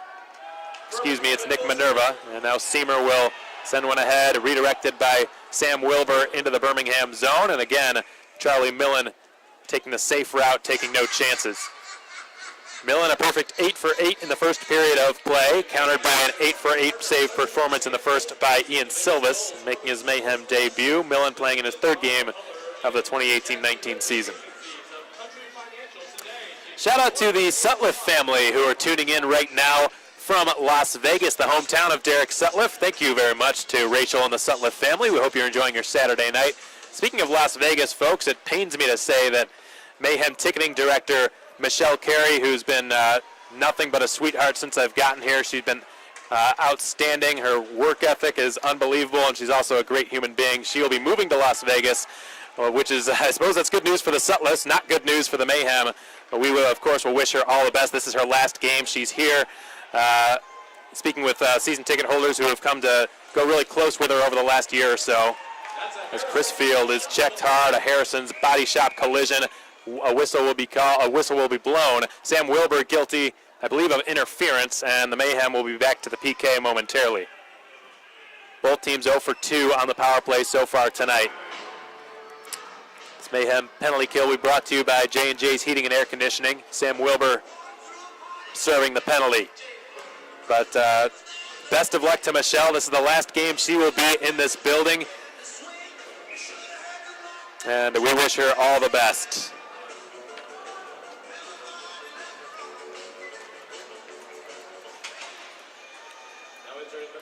Caleb Cameron clears it out of his own zone, down to the Birmingham end, and Schmitz has it behind his own goal. Garrett Schmitz up the right wing side, and it's played by Jacob Barber. Barber collects it, gets rid of it immediately, and he springs his man down the left wing side. It's Josh Harris. Harris turns with it, over to Barber, one-timer, score! And Birmingham gets on the board first. It's a 1-0 lead for the Bulls. Jacob Barber unleashing a slap shot from above the right circle to beat Ian Silvas. It's a tough break for the netminder Ian Silvas. The first goal he has allowed as a member of the Mayhem was a virtually unstoppable shot, a howitzer coming off the stick of Jacob Barber, who unleashed the one-timer to beat Silvas glove side. The goal coming at 3:27 into the second period. And Birmingham's power play has struck. The third time was the charm for them. And the Bulls lead 1-0.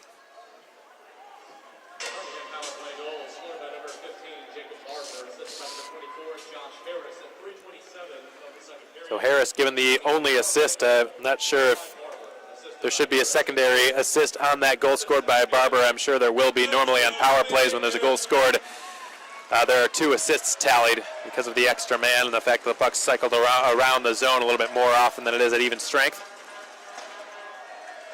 Jake Trask steps in, and he feeds it to Stathis Sumalitas, who curls with it and pivots up to Seamer. Couldn't get rid of a shot. He chases after it. Trask, Seamer. A little give and go play. Seamer rolls it up to the point. Urban's long shot redirected wide by Sumalitas. Pinching in now is Jarrett Cupp, who spins. He's got Larson watching him. Loses the puck. It slides into the slot, intercepted and carried into the neutral zone and beyond that by Taylor Dickin, who gains the zone. Pass is intercepted in the slot in the Mayhem zone. Now Dickin gets it back, feeds it to Johnston, swivels from the inside to the outside, lost the puck. Cupp will bounce it ahead, and Seamer is met by Apperton. Seamer gave a run at Apperton, but he got rid of it in the nick of time, and now it's flung into the right corner on the far side of the ice.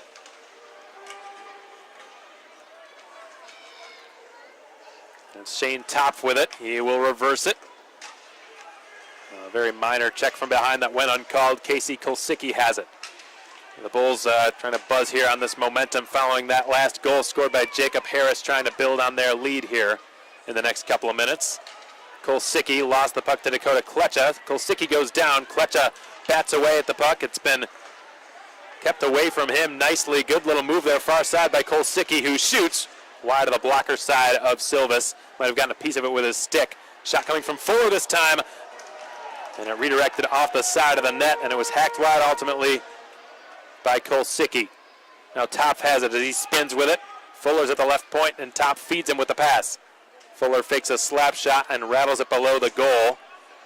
Zach Urban will chase it down on the far side. He scoops it up, clears it off the glass, out into the neutral zone. Sutliff with a good little curl reception. He sends it over to the right point. It's Justin Levesque.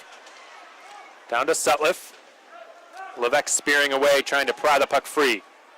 Bounces up the half wall, kept in the zone by Minerva, who eventually was dispossessed of it by Dorigo, and it's blasted back into Birmingham territory. Sutliff to the bench along with Levesque, and a fresh slate of forwards out there for Leo Thomas and the Mayhem. We're 6 minutes into the second period.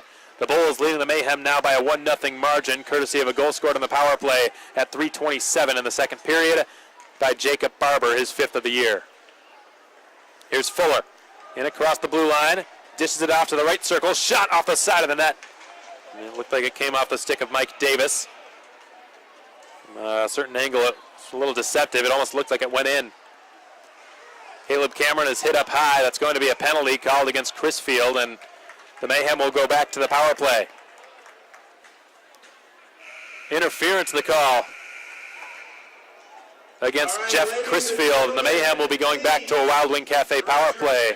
Caleb Cameron had chipped it into the offensive zone, and when a player does that, the defenseman guarding him has to sort of back off, lay off. They can't deliver a late hit when the forward is going for the puck. That's interference, and the right call was made. Are about to dance for you, so cheer for them, and the winner will win a free dinner from Texas Roadhouse. It's going to be based on who cheers the most for you. And shout out to Lee and Jessica George, who are big Birmingham Bulls fans tuning in from Birmingham.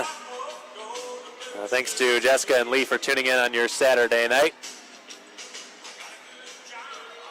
Can't tell who's got the most rhythm. Let's hear it, ladies and gentlemen.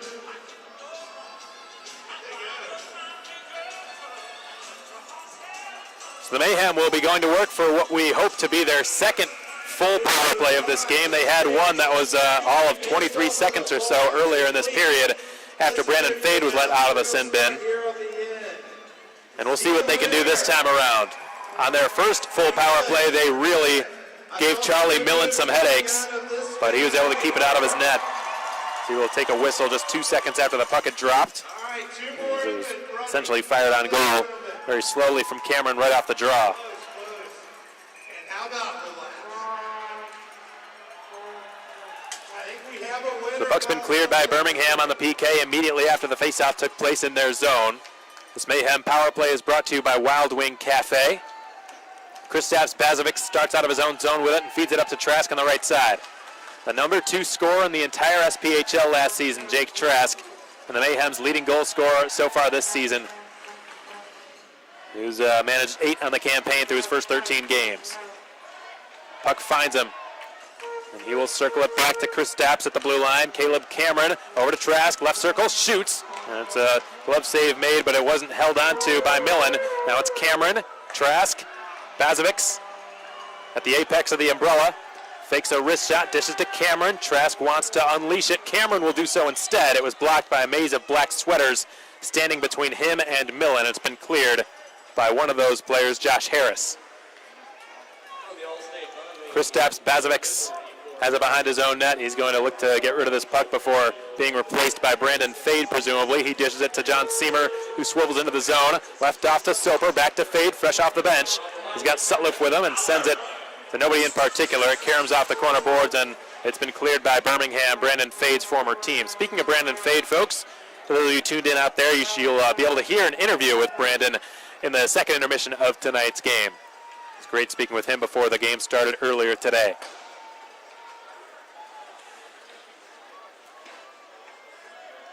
Birmingham's cleared it again. Time for one last rush on this Mayhem power play. Fade will be the man responsible for starting it. This is left off for him by Ian Silvis. Here comes Sutliff through center. The last Mayhem to score in this building, takes it wide, gains a step and shoots, and a shoulder save is made by Millen. Might have gotten a piece of his mask or caught him up high. Nevertheless, the puck's been cleared. The Bulls return to full strength after successfully fighting off the Mayhem's third power play of this game.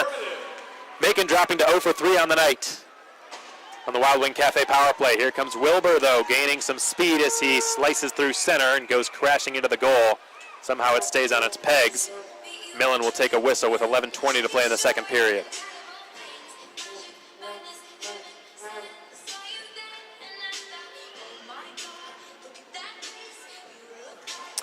A shout out to Austin and the Hunt family tuning into the SPHL live broadcast to watch his brother Mitchell Hunt, who is the linesman number 74 on the ice tonight, who is about to drop the puck right now. He does so, Birmingham winning the defensive zone draw, but thanks for the shout out, Austin. Appreciate it, and we hope you're enjoying the game so far tonight.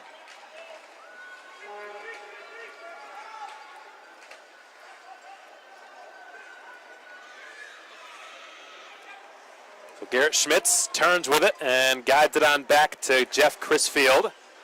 Cleared out just past the red line, and Zach Urban will deposit it back into Birmingham territory. Excellent play made by Dakota Kletcher to keep it in the attacking zone, almost a lacrosse style bat of the stick and no high stick, even more importantly. Kletcher will let Sam Wilbur do his thing. He finds Urban at the point, long wrist shot, save, rebound, fired wide of the net. And that was the Mayhem's best opportunity of this game. It was Jarrett Cupp who shot it wide of the left post. Cupp's had 2 or 3 grade A scoring chances this season, and he has just not been able to do it so far. Here's a chance in front of that. Kletcher scores! Dakota Kletcher has gotten the ball to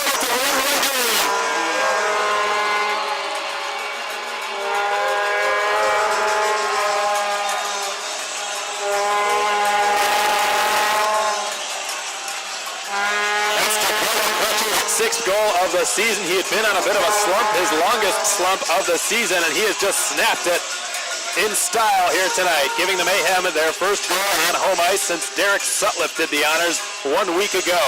Kletcher burying a shot over the blocker of Charlie Millen to get this game tied up. 1-1 is your score as we're nearing the halfway point of regulation.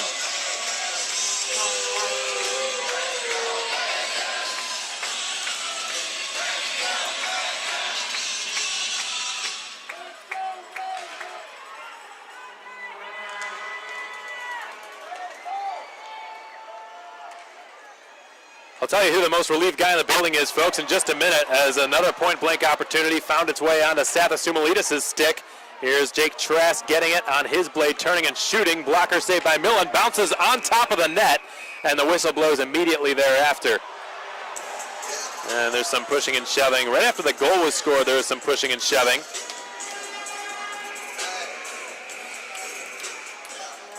But the most relieved guy in the building was not Leo Thomas. It was not Dakota Kletcher. It was Jarrett Cupp, who had just missed a yawning 4x6 net. And if the Mayhem would have let that opportunity slip through their fingers and had not capitalized on that flurry of chances they had, Jarrett Cupp would have felt, I'm sure, very guilty because he had the best chance of them all. He had a wide open net. Now, albeit he did have to shoot really quickly, the puck bounced his way off the pads of Millen, and he, as a left-handed shooter, pretty tough angle there, but that's still got to go in, and Jarrett Cupp knows it. And fortunately for him, just seconds later, Dakota Kletcher was able to finish the job.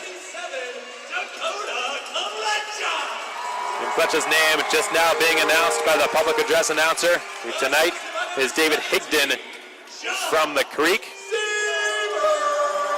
John Seamer on the assist. And number 6, Zach Urban. Along with Zach Urban, who just returned from injury. Second period, they had goals scored by Kletcher, assisted by Seamer and Urban at 9:40 of the second period. So the face-off now with we're halfway through regulation time. The ensuing draw will take place to the right of Charlie Millen.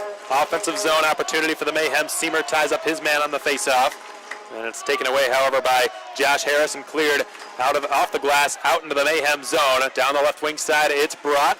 No shot came to fruition there. Now Klecha will scoop it up and start back the other way with it. He's joined by Trask and Sumalitas, the former of whom racing after it as he's pinned up and sized up by Garrett Johnston in the near corner. 9.5 to play in the second period. 1-1 your score. Goals coming off the sticks of Jacob Barber and Dakota Klecha. And now the nets come off. We'll see if I think they're just going to let Millen fix it. Play will resume. And the left corner it is sent. Kristaps Bozovic finishes his check. His D partner Nick Minerva able to spring one out of his own zone. Derek Sutliff, Jimmy Soper, and then Millen never fixed the net. So now the whistle blows. I'm not sure if he couldn't fix it. It looked like he tried to, so perhaps he didn't want to leave, or he didn't know where the peg was. But the referee's going to take care of this, or it looks like that's the linesman. Mitchell Hunt getting it back onto its pegs.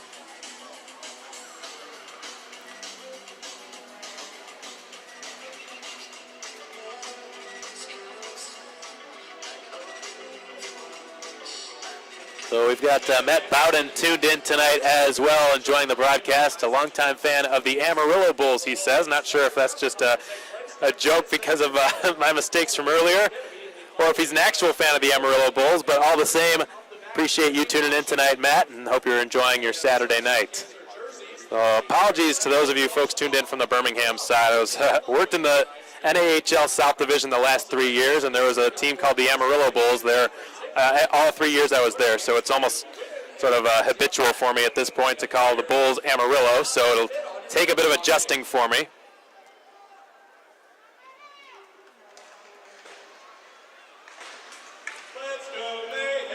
And the Bulls have cleared it immediately after their defensive zone face-off win. They've been really good in that department so far tonight. It's an area the Mayhem are probably going to look to remedy going forward after this game, because the offensive zone draws have not really resulted in opportunities lost shortly thereafter. And now Caleb Cameron, who will send one ahead. It could be an opportunity for Wilbur, who's really got a long way to skate, but he eventually catches up to it and settles down that rolling puck. He's checked multiple times. He stays on his skates, however. Now Jimmy Soper out muscling the opposition, but his pass was between Wilbur and Cameron, and instead picked off by Shane Topf. Topf flings it into the corner on the near side, and a big hit took place. It was delivered by Brandon Fade. And that big check was brought to you by Harrison's Body Shop Collision Repair. Derek Sutliff will skate down the left side and pivot with it as he's defended every step of the way by Andrew DeRigo. Topf is pressured by Klecha, who sends it behind the net. Derek Sutliff is in pursuit of it with 8 minutes to go in the second period. Now it's Klecha. He and Urban switch places. Klecha still with it on his stick. Will leave it now. Right point cup with a shot. It bounces off the glass, and now it's Topf who has it and will start to skate out with it.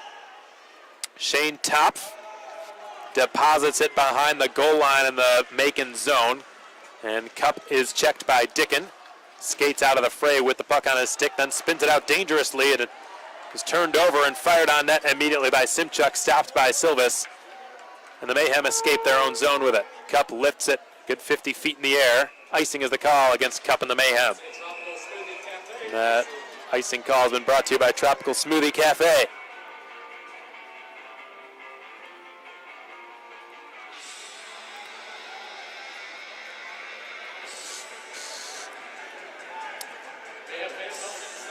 Jared Cup has had a rough go with the last couple of shifts with the missed open net and then the turnover and the icing. He's going to really put his nose down here this shift and help get the Mayhem out of this defensive zone draw that they're in. Leo Thomas, not really of the old school coaching mindset where if you do something bad, you're going to be in timeout. We'll get to more of that in a minute as Silvis makes a long save with his chest on a point shot coming from Johnston. And now the Mayhem are able to complete at least part of that line change they were searching for. But now a chance behind the defense is Davis shooting. Pad saved by Silvis. Loose puck on the doorstep. Silvis has to scramble, but no shot came, fortunately for him, from Davis. Now back to the line. Apperson angles it off the boards. And it's Barber, who's got Birmingham's lone goal tonight, who's pinned up by Caleb Cameron. Stathis Sumalides trying to move it. Barber goes down. A penalty will be called. The Mayhem back to the penalty box, and Birmingham back to the man advantage where they just scored earlier in this period, back at the 3:27 mark. But like we were saying earlier, folks, Leo Thomas not really of the old school coaching mindset where if you do something wrong and make a mistake, he's going to punish you. He's more of the sort of, in the new wave of coaching, is it just 36 years old, and what I mean by that is if a player makes a mistake, most of the time they're going to be the best player on the ice the next couple of shifts because they're going to be working harder. They know that they have to make up for what just happened and right the wrong that was just done. So we don't expect what just happened to really impact Leo's decision whatsoever. Johnston, behind his own goal, starts racing down the right side with all kinds of speed and space. He now takes it wide on Larry Smith and slams on the brakes, tries to drop it back to the point, which it never reached. Jimmy Soper is to thank for that. Smith intercepted it and fed Cameron in traffic. Nice play by the Niagara commit. An equally nice play by the the Niagara grad. And the RIT grad as well, clearing it down, Caleb Cameron. And now it's Dickin feeding one the width of the ice, and Larson sends it into Macon territory. Jarrett Cup, as we said, right back out there, makes a nice clear. It goes down the length, and it's played behind his own net by Charlie Millen.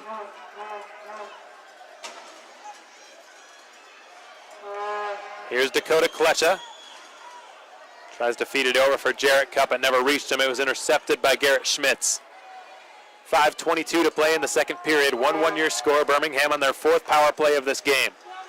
Chris Field sends it into the deep slot. Knocked off of the stick by John Seamer. Davis is still on it. Chris Field leaving it back to Harris now. Josh Harris gives it over. Barber back to Harris. Slap pass off the corner board on the far side. Harris nearly kept it in the zone. Just fluttered over his stick and out to center. Harris is under duress from Seamer, but he got rid of it just in time. Davis across the blue line. Faked a shot, delays. Davis shoots, blocked. Loose puck skittering around dangerously, but it bounces all the way back out to the point. Sumalides standing in the sin bin, waiting to be let out. The one-timer is on, stopped by Silvis. Able to make the save on Jeff Crisfield and keep this game tied up at 1. Silvis has had to make some good saves in this game. He has answered the call. Jeff Crisfield, one of Birmingham's highest scoring defenseman, a goal and 7 assists through his first 11 games this season. He got into a scrap with Jimmy Soper yesterday late in the game in the third period. And it was a really good scrap. It went on for quite some time. Not really a clear victor emerging from the scrap. Crisfield and Soper both pretty tough, as they showed last night.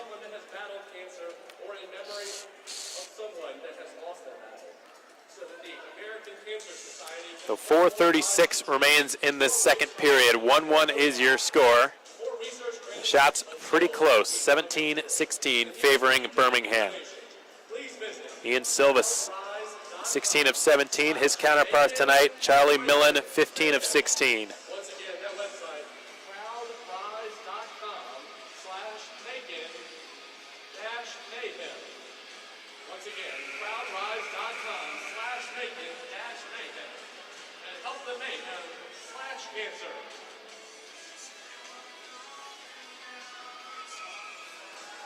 Now Mayhem fans. So Casey Kolsicki will step in to take an offensive zone draw, but he's beaten to it cleanly by John Seamer, who had the primary assist on Dakota Klecha's goal, the Mayhem's lone goal of this game. The Mayhem's only goal coming at even strength. Birmingham's lone goal coming on the power play, and Laurent Ouellette will skate through center and across the blue line before he is checked hard by Brandon Fade. Almost a hip check there Ouellette went head over heels and falling down. And now crashing in is Casey Kulsicki to try to win the puck. He did not. But Birmingham has it at center. It's Top, who will turn his sights on entering the Mayhem zone. He does so. Kulsicki turns with it and wires it towards the goal. Blocked by his own men, it looked like. Lauren Ouellette's got it. Up to the top, Johnston, wrist shot, nearly redirected. Side of the net shot, never really reached Silvis, but a chance here for Fuller, who fires, chest saves Silvis. Silvis, rather, loose puck, picked up and cleared. Out into the neutral zone by Stathis Sumalitas. 3:40 to play in the second period, 1-1 your score. Birmingham striking at 3:27 into this period. Macon doing so at 9:40. Been fired off the glass, but not out. Taken by Dickin, who's searching for it somewhere between his skates. Sumalitas has it now. Native of the Czech Republic will start the rush out. He springs Sam Wilbur. Wilbur tries to dipsy-doodle his way through, fires a backhand shot that's stopped by Millen and saved by Birmingham's goaltender. He and Silvis have been almost identically strong so far in this game. They've both only been beaten once. And on neither one of those shots on which they were beaten did they really have much of a hope in saving it. Silvis was beaten on a circle-to-circle one-timer. A brilliant pass was sent from Harris over to Barber, who unleashed a one-timer over the blocker. Here's a chance for the Mayhem off the inside of the post. Sam Wilbur came that close to giving the Mayhem their first lead against Birmingham all season. And anyways, Silvis didn't really have too much hope of stopping Birmingham's goal coming from Barber, and neither did Millen have much of a chance of stopping Dakota Kletch's goal back at 9:40 of this period. That point-blank opportunity right in front of his net. Kletcha had way too much time to pick his shot. Cameron trying a wraparound, didn't work out. Millen had all his bases covered. Now back to the point it goes, and a good save is made by Millen with the chest on Bazovic's wrist shot. Looked like a stick nearly got the referee up high in that little scrap. It's getting more and more feisty by the minute the longer this game goes on. In the SPHL, you don't always see this. Back-to-back nights, home and homes don't happen all the time, and when they do, this is usually what starts to happen by the second period of the second game. You usually start to see stuff like this just about every single whistle. These players are getting to the point now where they're sick of each other. They've been dealing with each other for long enough now. Being hooked and slashed and grabbed and cross-checked by the same people over and over again becomes tiresome.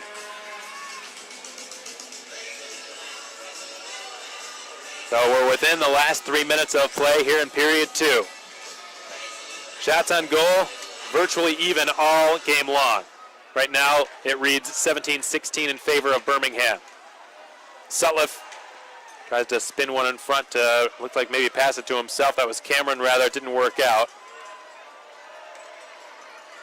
And it's fired on net from 120 feet or so, easily stopped by Silvis, who will take a whistle. Bazovic was pushed into the net after the whistle was blown, and he didn't take too kindly to that, as he and several others, all others rather, exchanging pleasantries down there in the far corner in the Mayhem zone.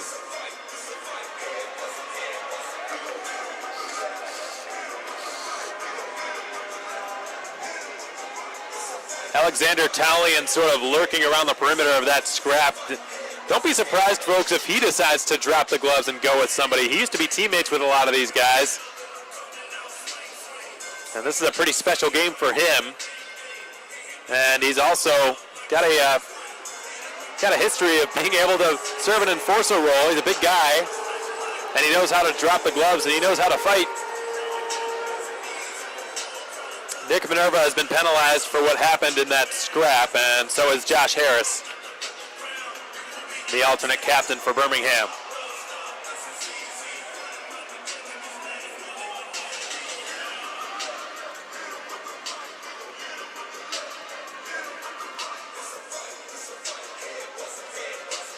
Jamie Hicks meeting with his squad. Leo Thomas doing the same with his. We've got a brief stoppage here as Minerva and Harris are serving offsetting roughing minors. At least that's what we can assume they are. We'll hear the official word from the public address announcer momentarily. In the meantime, we're going to take a quick 30-second pause on the Mayhem Broadcast Network. 1-1 your score late in period 2.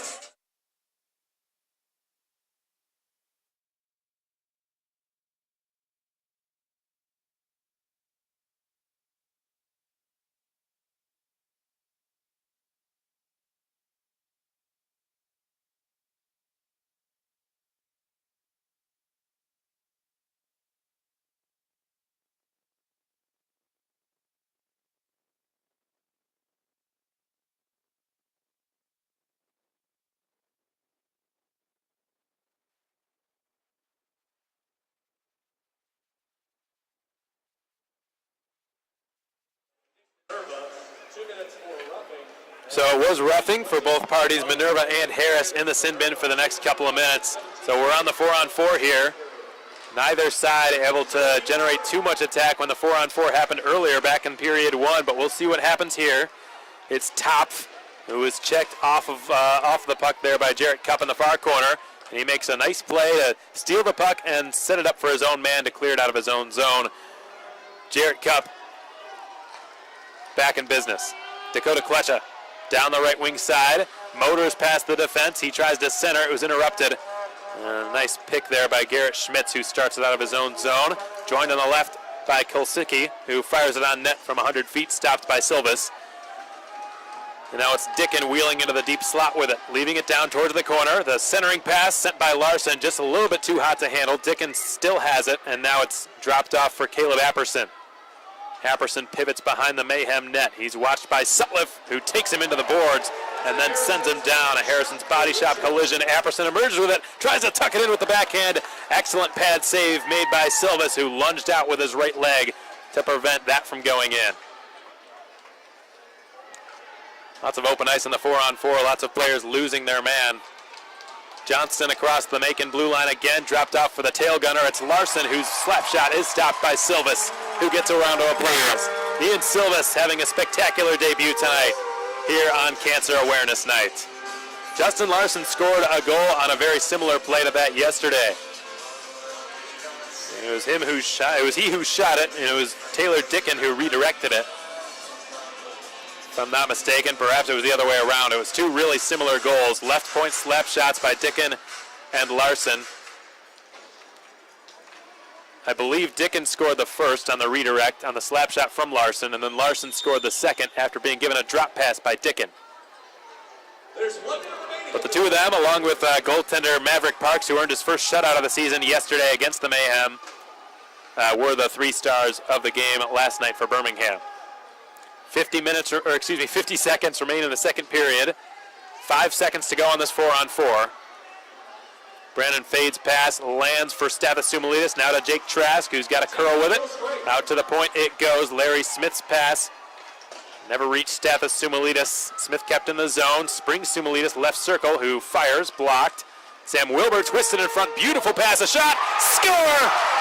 Stathis Sumalitis picked up the pass right in front of Charlie Herron. Buried it into a gaping 4x6. And for the first time this season, the Mayhem have a lead over the Birmingham Bulls.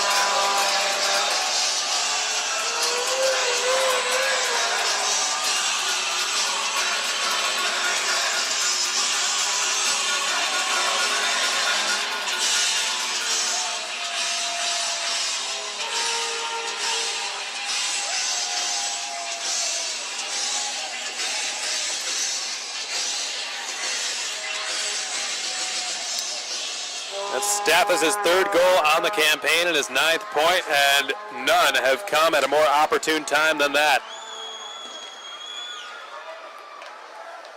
What a way to go into the second intermission. 10 seconds left. We'll see if any last-second juju may happen here. Offside. No, perhaps not. It went uncalled. Looked like it was a clear-cut case of offside. Nothing called. But the second period has come to an end. 40 minutes in the books. The Mayhem have their first lead of the season against Birmingham, courtesy of Stathis Sumalitis, who struck with his 3rd goal on the campaign at 19:35 into period 2. Sumalitis' goal did not catch who the assisters were. We'll probably have that information momentarily once it's read off by the PA announcer, and I'm sure it's up on Point Streak as well. But Sumalitis with a hugely important second period goal to give the Mayhem their first lead of this game heading into the second intermission. Now, there really aren't too many. Let's listen for a second. Sumalitis on the goal, like we said, and the assists will be announced here in a second.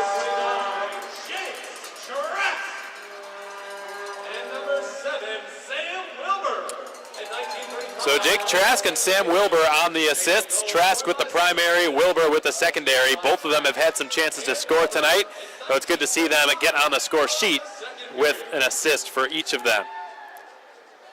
Now, 6 points among the Mayhem players. All of them have been evenly distributed, so that's been good to see as well. Getting contributions from all up and down their lineup. And what we were saying earlier, there's not really a better time to score than in the last few seconds of a period. Of course, in the first few seconds of a period, pretty good timing as well. But at the end, it just gives it really reinvigorates a side. And it'll sort of lighten the mood a little bit for the Mayhem in the second intermission, but their work is far from finished. They've really got to keep their noses to the grindstone in period 3. The Bulls are undefeated for a reason, and I'm sure we'll be seeing all that they have. The Mayhem will be given all they can handle in period 3. Of course, the danger of this one-goal lead is you don't want to play on your heels and play defense the entire period. You want to keep playing on your feet and keep attacking, and I'm sure that's the message that Leo Thomas will be giving his squad right now. Shots on goal through the first 2 periods. This won't surprise you at all. 22 for Macon, 22 from Birmingham, and I'm not sure we could have expected anything different from the way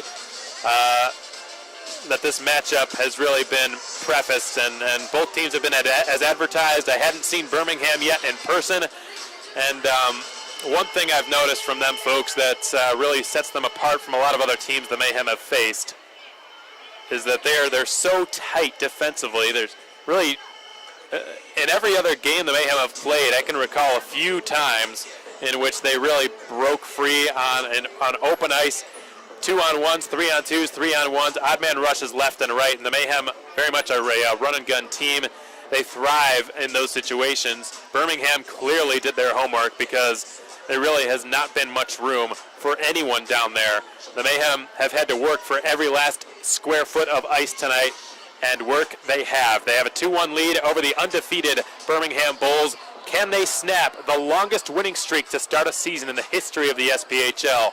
We'll find out next, but before we bring you back for third period action, please enjoy this interview by Mayhem defenseman Brandon Fade. Stay tuned. 15 more seconds, fans. Keep chucking those pucks. Okay, welcome back, folks. Thanks so much for joining us tonight on the Mayhem Broadcast Network. You're listening to Macon Mayhem Hockey on SPHL Live and YouTube this evening. We're so glad to have you with us for Mayhem Bulls tonight on Cancer Awareness Night, and we hope you're enjoying your Saturday post-Thanksgiving. I'm here with Mayhem defenseman Brandon Fade. Brandon, first off, thanks so much for joining me. Really appreciate it. And I know it's been a bumpy ride for the team over the past week or so, but just talk about your general experience here in Macon so far and how you've liked playing here. It's one of the biggest blessings of my life, to be honest. From the coaching staff to the fans and the teammates, I couldn't ask for a better group of guys, and it's just extremely a great blessing to be here.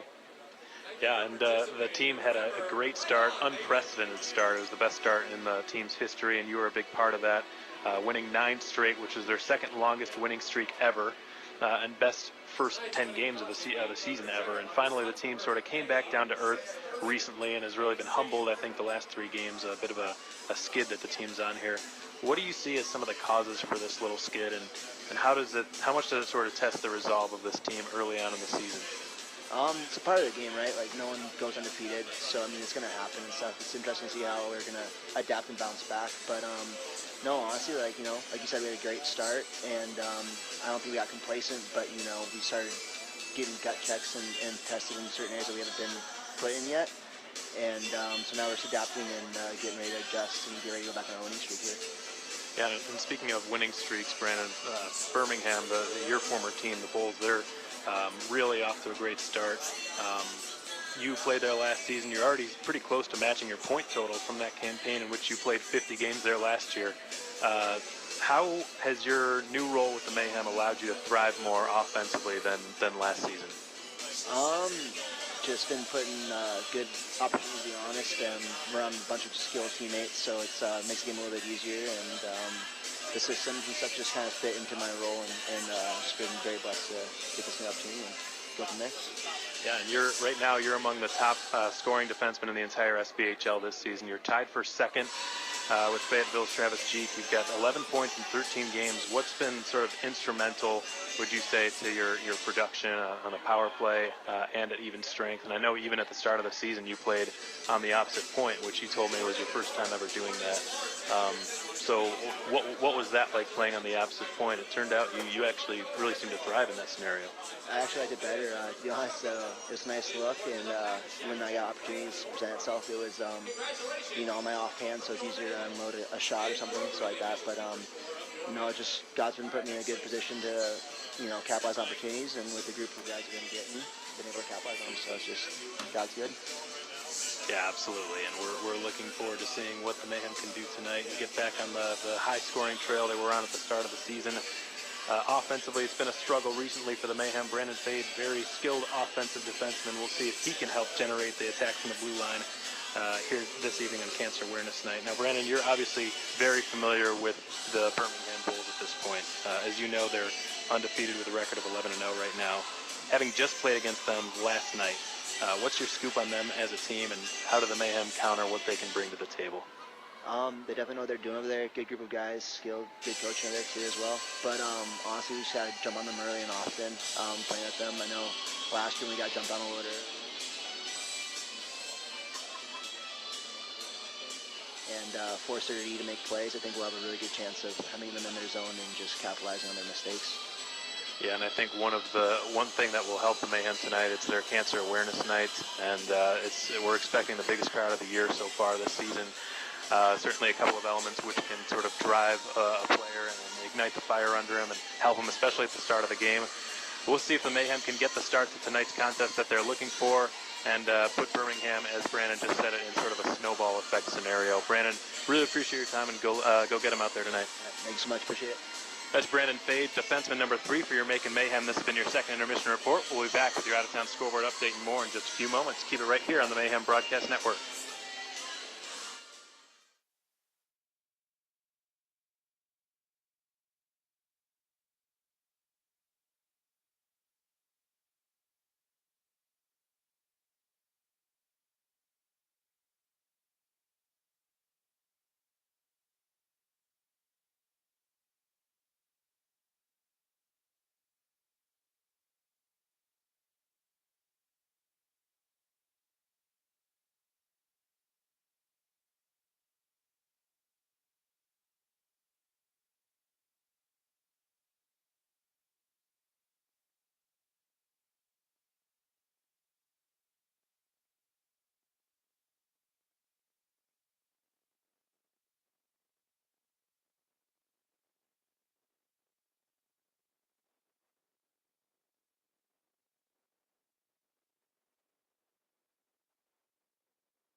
Okay, welcome back, folks, and thanks for joining us on the SPHL Live and YouTube Broadcast Network. We hope you're enjoying your Saturday. You're listening to Macon Mayhem Hockey on SPHL Live on YouTube. It's been a fun one here tonight, the clash of the SPHL Titans. And sorry for that delay. We hope you enjoyed that interview with Mayhem defenseman Brandon Fade. Really a pleasure catching up with him and getting his outlook on the season so far. He is, of course, a former Birmingham Bull, so this is an emotional night for him for several reasons. Not only playing against his former team, but also somebody who's been impacted in several ways by cancer. Not himself personally, but people very close to him. So this is a big night for Brandon Fade and for a lot of others donning the Mayhem / his cancer uniforms tonight, which of course will be auctioned in the lobby of the Macon Centreplex in an hour or so, a little longer probably, to be sold off to fans at a live auction in the lobby of the Centreplex, and the proceeds from that auction will be donated to the American Cancer Society. And of course, we'd like to give them a huge shout out for sponsoring tonight's game. From what I've seen, at least, this has been the biggest crowd of the year. I can probably verify that here momentarily. We've had trouble with point streak over the last 2 games we've had in this building, folks, but it seems to be working now, so we'll see if the attendance is listed on there yet. No, it is not, so that will likely be coming in the third period at some point. We'll be sure to keep tabs on it and read off the announcement of what the attendance is as soon as we see it. Birmingham last night broke 2,000. They had about 2,100 plus in their building, so they had a pretty good turnout as well. The Mayhem hoping they can crack 2,000 tonight. It looks, from the looks of it, they've done so, but of course we'll have to wait for the official word to make any statements on that. But the Mayhem right now with a 2-1 lead over Birmingham. Not very many teams have been able to go into the third period with an edge on the Birmingham Bulls this season. Shots on goal have been almost exactly even. It's now 22-21 favoring Birmingham. First period shots, 8-8. Second period shots, 14-13 in favor of the Bulls. So it's really been a close one. Really, any way you look at this game. Both of Macon's goals coming at even strength. Birmingham's coming on the man advantage. Jacob Barber set up by Josh Harris on the power play. Circle-to-circle pass from Harris to Barber, and the latter of the two rifled a one-timer past Ian Silvas, who has been otherwise perfect. As for his counterpart, Charlie Millen, he's allowed 2 goals in the second period. Other than that, he's had a really strong game. The 2 goals he allowed weren't really his fault, but they're going to go against his goals against and his save percentage at the end of the day. Dakota Klecha at 9:40 of the second. Stathis Sumalidis almost exactly 10 minutes later, 9 minutes and 55 seconds later. Stathis was able to bury his 3rd goal of the season, assisted by Jake Trask, and it was originally called Sam Wilbur. They switched to Dakota Klecha, so Klecha's got a 2-point night going. But the Mayhem right now with really just chomping at the bits with the opportunity to end the longest winning streak ever to start a season in the history of the SPHL at 11 games. They're only 20 minutes away from doing so. Can they do it? We'll find out. Third period action is next. Until then, keep it right here, folks. We'll be back in about 4 minutes to bring you the third period here at the Macon Centreplex.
So welcome back, folks, and it's fitting the Mayhem entering this arena now for the start of the third period. To the strands of Journeys Don't Stop Believing, because they believe that they can snap this colossal, immaculate winning streak the Bulls have gotten off to start their season with. Again, no team has ever won their first 11 games. I want to say it was 8 or 9. The Bulls have actually taken it a couple of games further than what the previous record was. So there's just really never been anything like this done in the SPHL, and the Mayhem want nothing more than to play spoiler to that tonight. They know that they're one of the teams who's got the best chances of doing it. Birmingham, yet not to take away from their excellent start to the season, but they have played some opponents who have not really been on Macon's level to start their year. A lot of games against Evansville and a lot of games against Quad City, the expansion team. Both of them have been struggling to start this season. The Mayhem have really not been struggling outside of recently, and they're hoping that this can be the game in which they turn their season around. Third period action now underway here at the Macon Centreplex as Sam Wilbur protects the puck and feeds it up to the point for Larry Smith with a wrist shot redirected by Soper and out of play.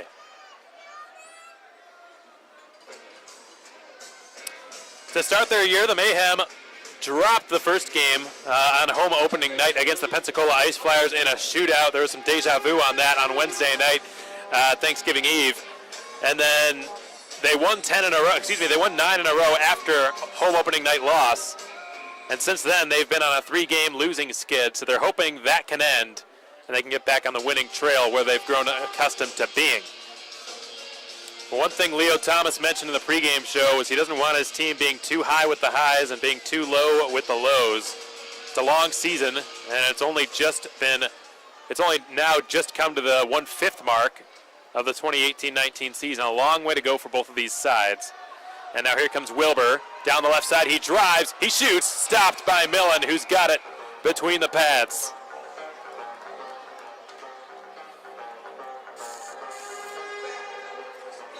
Millen, nice job tracking that move by Sam Wilbur, who's really got some sleek hands. The ex-Tulsa Oiler from the ECHL, Sam Wilbur, with a goal and 6 helpers this season.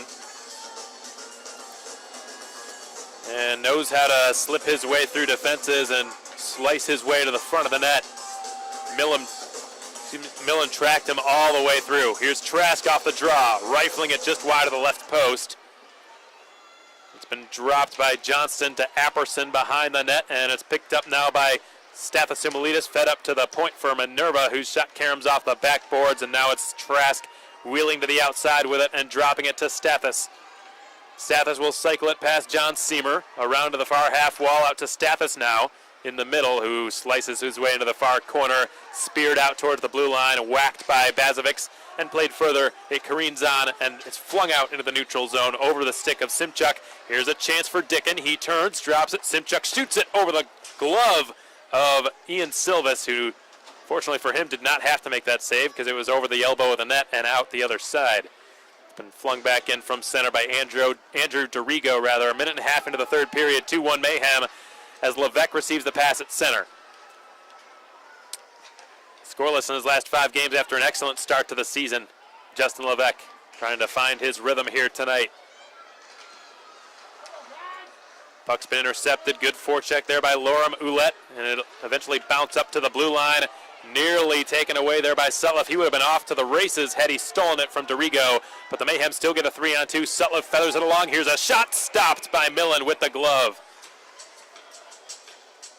It was Dakota Klecha who let it rip from the right circle, and Charlie Millen doing some leather flashing to stop Dakota Klecha from getting his 3rd point of the evening. That jersey auction will start momentarily following tonight's conclusion of the game. Sam Wilbur back out there. He wins the draw cleanly out to the right point, and Brandon Fade's shot never got through. Been cleared in the vicinity of Larry Smith. Now it's worked for behind the Macon net. Smith wraps his man up. Mike Davis behind the goal. Davis has it now.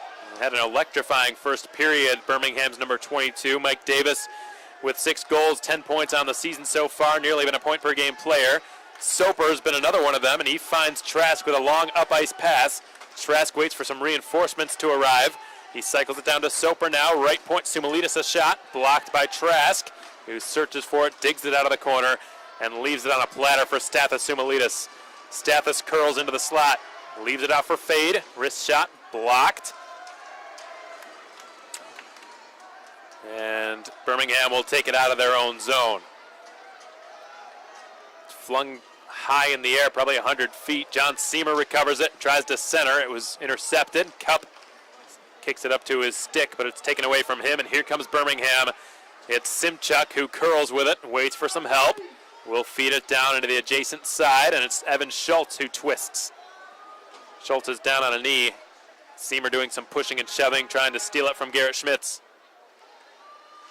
Back to the blue line, it will roll. Excellent job keeping it in the attacking zone by Apperson, but not for much longer. Klecha's off to the races with it. He gains a step on Schultz, loses the puck.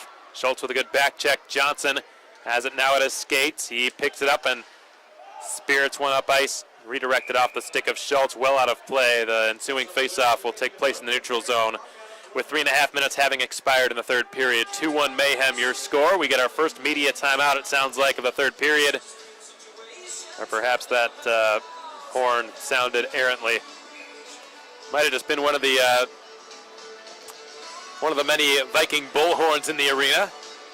Mayhem fans fully embracing the Viking culture. But with the Brunahildas and the Viking horns worn throughout the Coliseum at all home games. Dorigo keeps it in the zone. Urem sends it down behind the net, or rather Ouellette does, and it's taken and centered. Point blank save is made by Silvis, and he covers it at the side of his goal. Nice job covering the far side. And Ian Silvis gets another round of applause from the Mayhem faithful.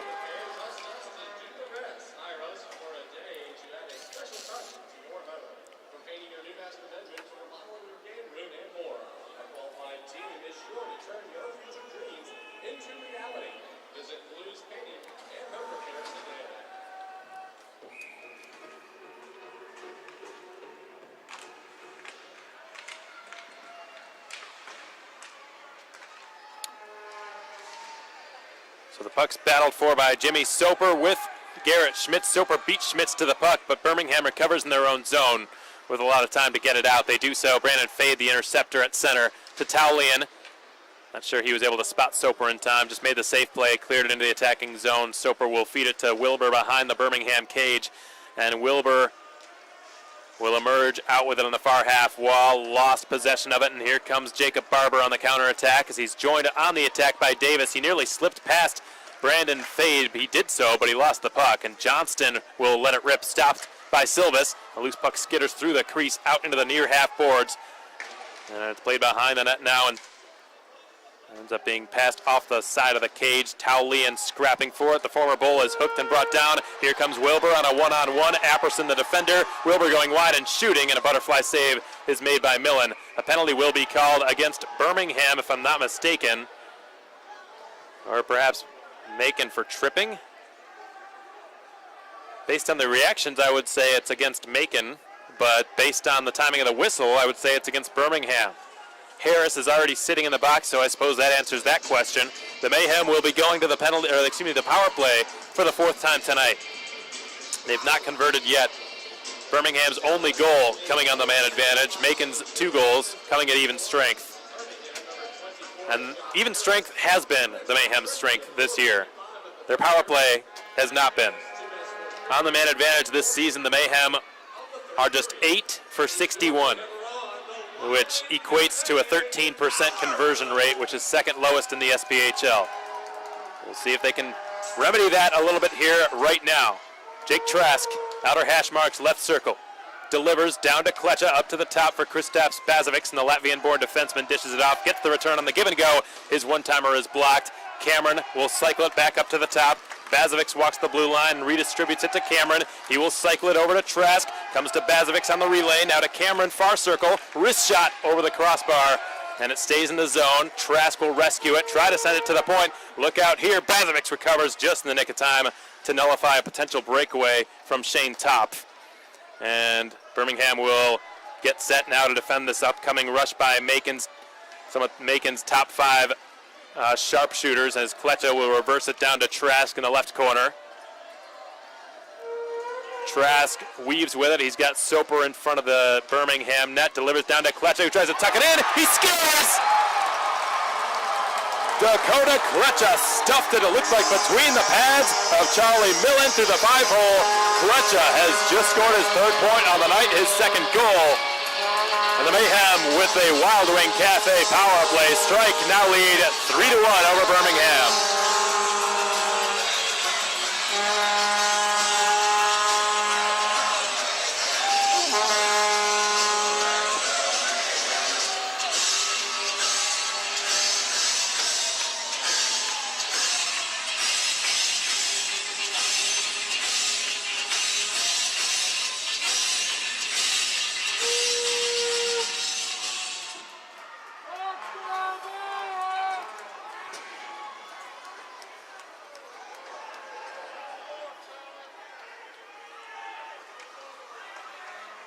Macon Mayhem Wild Wing Cafe. Dakota Klecha had been looking he had been really looking to find his groove of late. Sam Wilbur with a nice move to get around Garrett Schmitz, but he couldn't get the pass through his skates. Jake Trask getting the assist on Dakota Klecha's 2nd goal of the game. That's Trask's 2nd assist. And Kristaps Bazovic's on the secondary helper.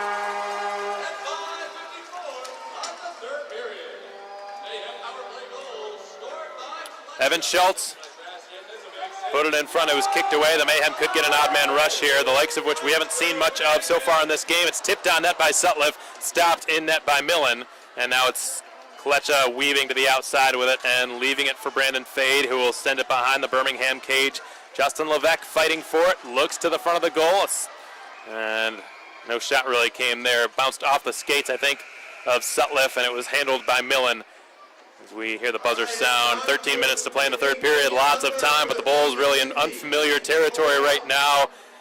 They've still, 11 games later after their season started, have never failed to take at least a point from a game, or take both points from the game, rather.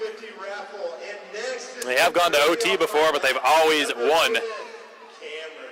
And if they want to so much as take the Mayhem to overtime, they've got to score twice. The winner of the jersey off my back is number 6345819. Again, 6345819. You have won the jersey off my back.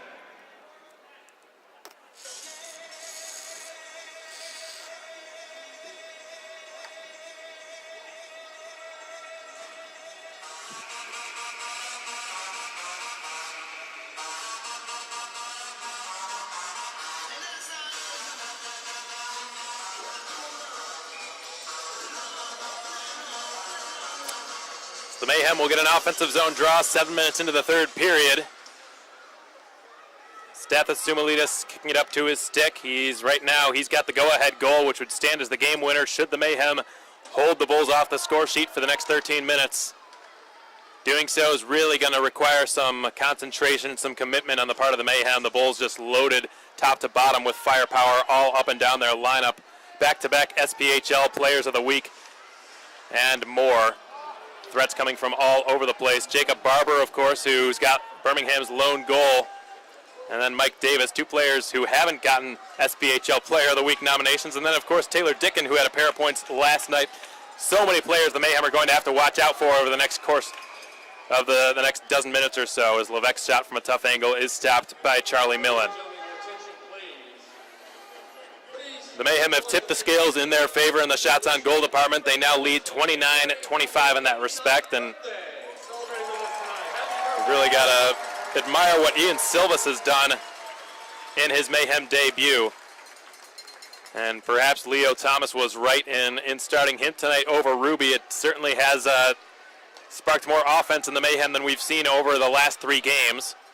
Shot from a tough angle coming off the stick of Barber, sails over the glove of Silvas, and now Barber will get it back and spin it behind the Mayhem cage. It's collected now by Mike Davis, who's trying to protect it from Nick Minerva.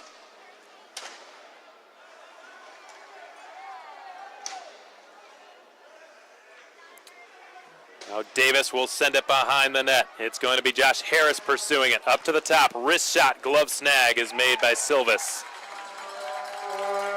Leo Thomas said it before the game started. Sometimes you'll see it when a team is trailing 3-0 or by 3 goals and the coach decides to pull his goaltender. It's usually, most of the time, it's not because his goaltender is struggling. It's because the whole team is struggling, and they see it as a way to sort of wake his team up, and that's essentially what Leo's done with Jordan Ruby. He's got the second best numbers in the entire SPHL after only Maverick Parks, who just passed him after his first shutout of the season last night. Goals against, save percentage. Now Maverick Parks leads the league in both of those categories, and Ruby is a close second. So Ruby has played tremendously in goal. But the Mayhem, unfortunately, over the last 3 games have not been great in front of him, really offensively or defensively. They've been outshot in all 3 of their losses. They managed to score twice over a 3-game span. And all of a sudden, a team that had been near the top of the SPHL in goals per game, they averaged 3.6 in their first 10. In their last 3, they've averaged 0.67. And now all of a sudden, a new goaltender in net, and the offensive sticks have come back to life.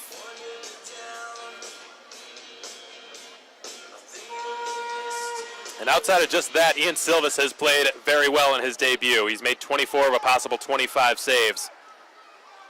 As Top slices into the zone, leaves it, and it was Larson whose shot skittered wide of the goal. Top still fighting for it. Rather, it wasn't Larson, it was Evan Schultz, and Top and Schultz going to work along the end boards behind Silvis's goal. Schultz emerges with it, is knocked down onto his wallet, gets back up top, skates away from Sumalitas, sends it up to the point, slap shot into the glove of Silvis, who hangs on. Ian Silvis getting a bump of appreciation there by Jimmy Soper. Soper, the youngest forward on the Mayhem. We heard Leo talking about him a little bit before this game started in the pregame show as well.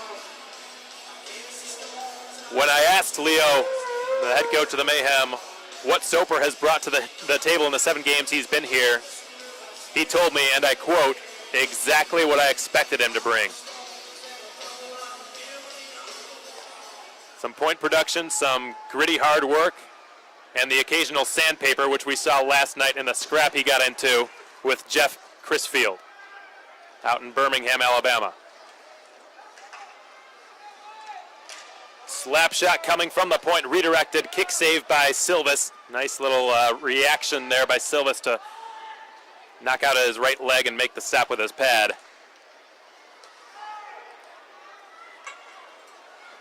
Trask has it, the Mayhem on a delayed offside. Trask just pumps it in from center, and it's dropped off from Millen and taken out of the zone by Garrett Johnson. He sends it into the Mayhem zone. It's carried behind the goal now by Jacob Barber, who circles and shoots. He missed the short side post with his turnaround snipe attempt, and Levesque will battle Crisfield for possession along the far half wall. It's lifted out of the Mayhem zone and pursued by Crisfield in his own zone. Excuse me, that's Garrett Schmitz, rather, who takes a spill. This will be a penalty called against the Mayhem, and Birmingham going back to the man advantage for the for the 5th time tonight. They're hoping it could be their 2nd conversion of the night. They're 1 for 4 so far, and on the season have been very solid on the power play. Derek Sutliff, the guilty party. And Birmingham will be going to the power play for the 5th time this evening. Goodbye to a familiar face. Tonight is our director of ticketing, Michelle's final game with the Mayhem. Michelle's husband Ryan has been relocated to Nellis Air Force Base in Las Vegas. Michelle has been an extremely valuable asset to the Mayhem organization. We ask that you please give her a round of applause for her dedication to the fans and the organization. Lovely. Thank you, Michelle. Lovely little tribute to the efforts of Michelle Carey and what she's done for the Mayhem over the last year or so. It's been a pleasure working with her. That public address announcement just notifying our fans here that it's Michelle Carey's last game with the Macon Mayhem.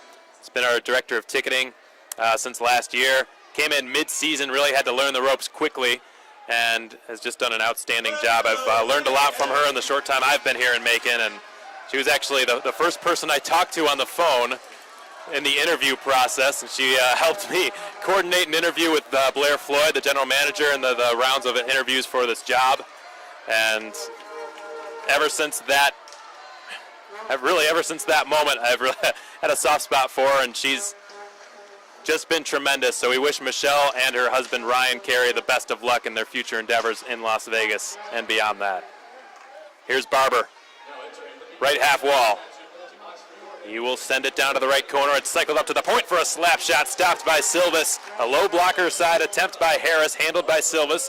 But the Mayhem are not out of the woods yet. Still $1:15 to go on this Birmingham power play. One-timer is whiffed on from the left circle by Garrett Schmitz. It's been cleared as a result, and the Mayhem have earned a breather for themselves. They'll get a fresh 4. The Bulls a fresh 5 as this Mayhem penalty kill continues. This PK is brought to you by J&J's Heating and Air Conditioning. Brandon Fade watching his man like a hawk near the blue line. That's Craig Simchuk.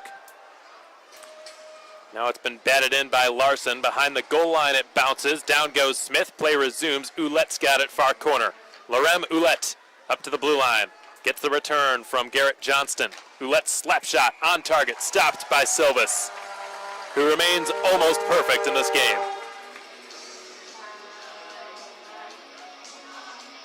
He's nearing the 30-shot plateau, just too shy of it.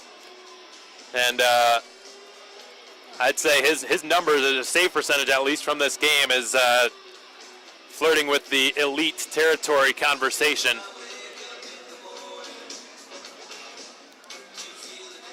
Now it's a small sample size, obviously, but if tonight has been any indication, then the Mayhem will continue to be in good hands with their goaltending. The Mayhem have allowed the fewest goals per game all season this year, and Silvis has just made another save. Is showing you why. Craig Simchuk denied from that right circle shot. This is Silvis' first game. He's come in because Gordon Dayfield has remained with the South Carolina Stingrays of the ECHL for the foreseeable future. So in the meantime, Leo had to find somebody who could pick up the slack and help out Jordan Ruby, who's been one of the best goaltenders, arguably the best goaltender in the SPHL this season. Maverick Parks of Birmingham, who's resting tonight, obviously in that conversation as well.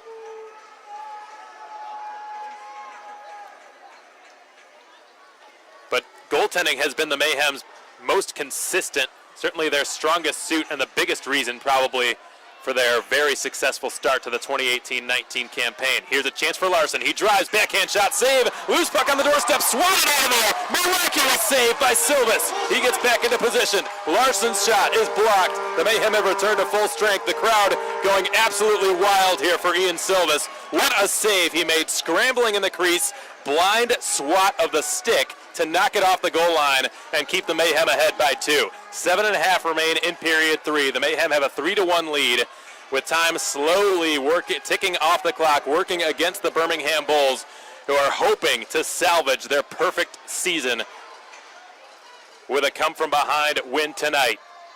They've already done it once. They came from behind, I believe it was against the Evansville Thunderbolts, when they were trailing 5-0 and would win that game earlier on this season. There's a broken stick down there in the corner on the near side of the ice. It's rolled up to the point for a slap shot that redirects off the backboards. Glass stays in play. The shot is on. They score. After all those crazy caroms, Birmingham has just scored. I believe this goal will count. There's a lot of confusion down there right now. Birmingham sort of reluctantly celebrating. There was a slap shot taken from Andrew DeRigo that was redirected off the side of the net, off the backboards, and it fluttered up in the air, landed in front of the net, stayed in play the whole time, and obviously there was some confusion. The goal's just been waved off. So, really Birmingham catching a few breaks. We heard Birmingham's head coach Jamie Hicks talk about it in the first intermission report. What he said was, in the first period yesterday, Macon hit the post pretty early in the game, and then just minutes later, Birmingham came back down and scored. And that was a huge swing of momentum that very easily could have gone the other way. Tonight, the Mayhem have caught those little breaks that are really just don't pop up on the score sheet necessarily, but are really pretty vital for a team's success.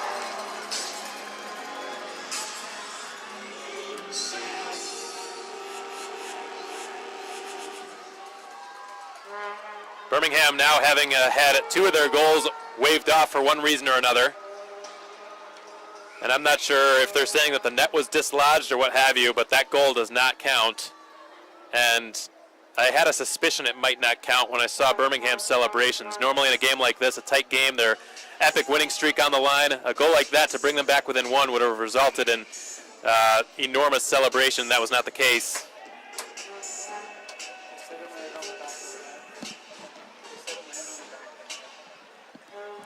And I just received word that they said the puck entered through the back of the net, so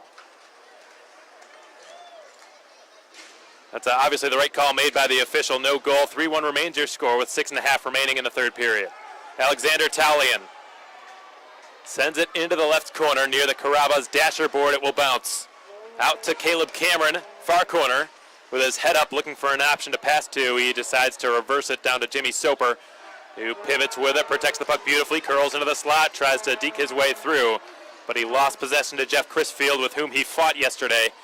And out with it comes Amarillo. Harris trying to turn the corner, fires off the blocker. Loose puck covered in the blue paint by Ian Silvis, who makes a second stop. 5:55 to play in the third. Mayhem up 3-1. Silvis has been outstanding in his first game as a Macon Mayhem. Just sort of reassuring Mayhem players and fans that they are still in good hands even without the services of Gordon Day Field, who had been the best goaltender, had the best numbers at least in the SPHL before being called up. Again, folks, I don't think we'll see Gordon Day Field again anytime soon, with Braden Holtby of the Washington Capitals being injured and the domino effect following. So Silvis can get comfortable because it appears as though he's here to stay. And that'll certainly, a game like this is certainly going to strengthen his case.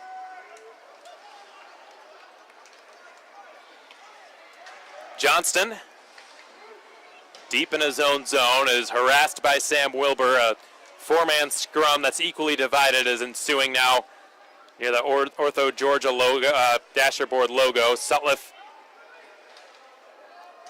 has his pocket picked by Johnston, who's got his head up. Garrett Johnston makes the clear.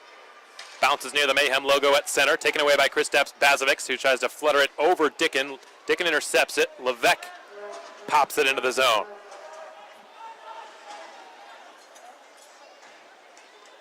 So Andrew DeRigo, nice work behind his own net to win the puck from Jake Trask. Top bounces it wide of Silvis's goal. Had he played it, it would have been illegally, so he decides to just cover it up instead after it was centered dangerously right in his kitchen. So Silvis really textbook goaltending right there. He knew that he couldn't play the puck or it would have been a violation of the trapezoid rule, so he let it go. And Birmingham, seeing that he was a little bit hesitant about it, threw it right out in front and taking no chances. Silvis just jumped on it and covered it to hold on.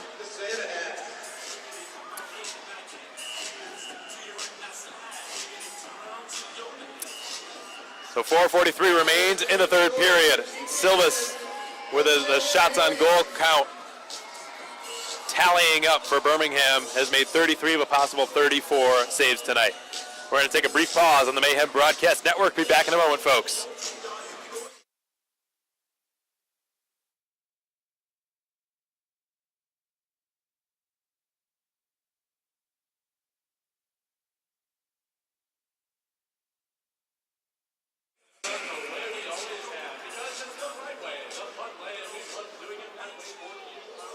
So the Mayhem tasked with killing a defensive zone draw here.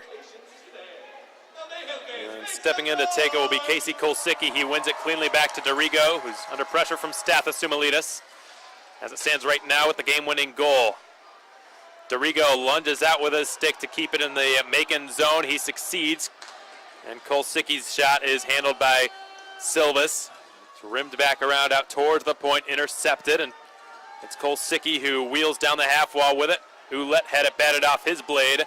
Mayhem really trying to crunch down here and protect the box, protect Silvis, who's played so well for them tonight. Stathis has just cleared it directly out of play from the neutral zone. The faceoff will be in the circle on the closest side or on the near side of the ice. Both teams allowed to change personnel, and each coach will take full advantage of that opportunity and get some fresh bodies out there. Mayhem fans, don't forget immediately following tonight's game, there will be a jersey auction in the lobby. Auctioning off tonight's Macon. And Jamie Hicks sending out some of his big guns, one of whom Josh Harris assisted on Birmingham's lone goal, winning the faceoff cleanly. Gets the pass now at the blue line from the right point. He guides it over. Nice pass. And losing possession, Jacob Barber. A penalty is going to be called against the Mayhem for a hook. And the referee pointing at Caleb Cameron, suggesting that he is the guilty party, and I believe he is. And that is not a good time for the Mayhem to be taking a penalty. So Caleb to the box, and the Bulls with an opportunity here to cut their deficit in half on the man advantage and claw away at this 2-goal deficit. It'll be interesting to see what Hicks decides to do with his goaltender.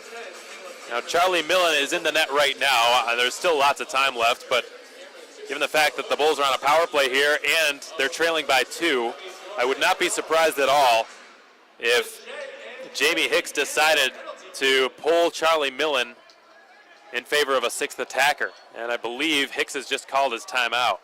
Puck was about to drop. And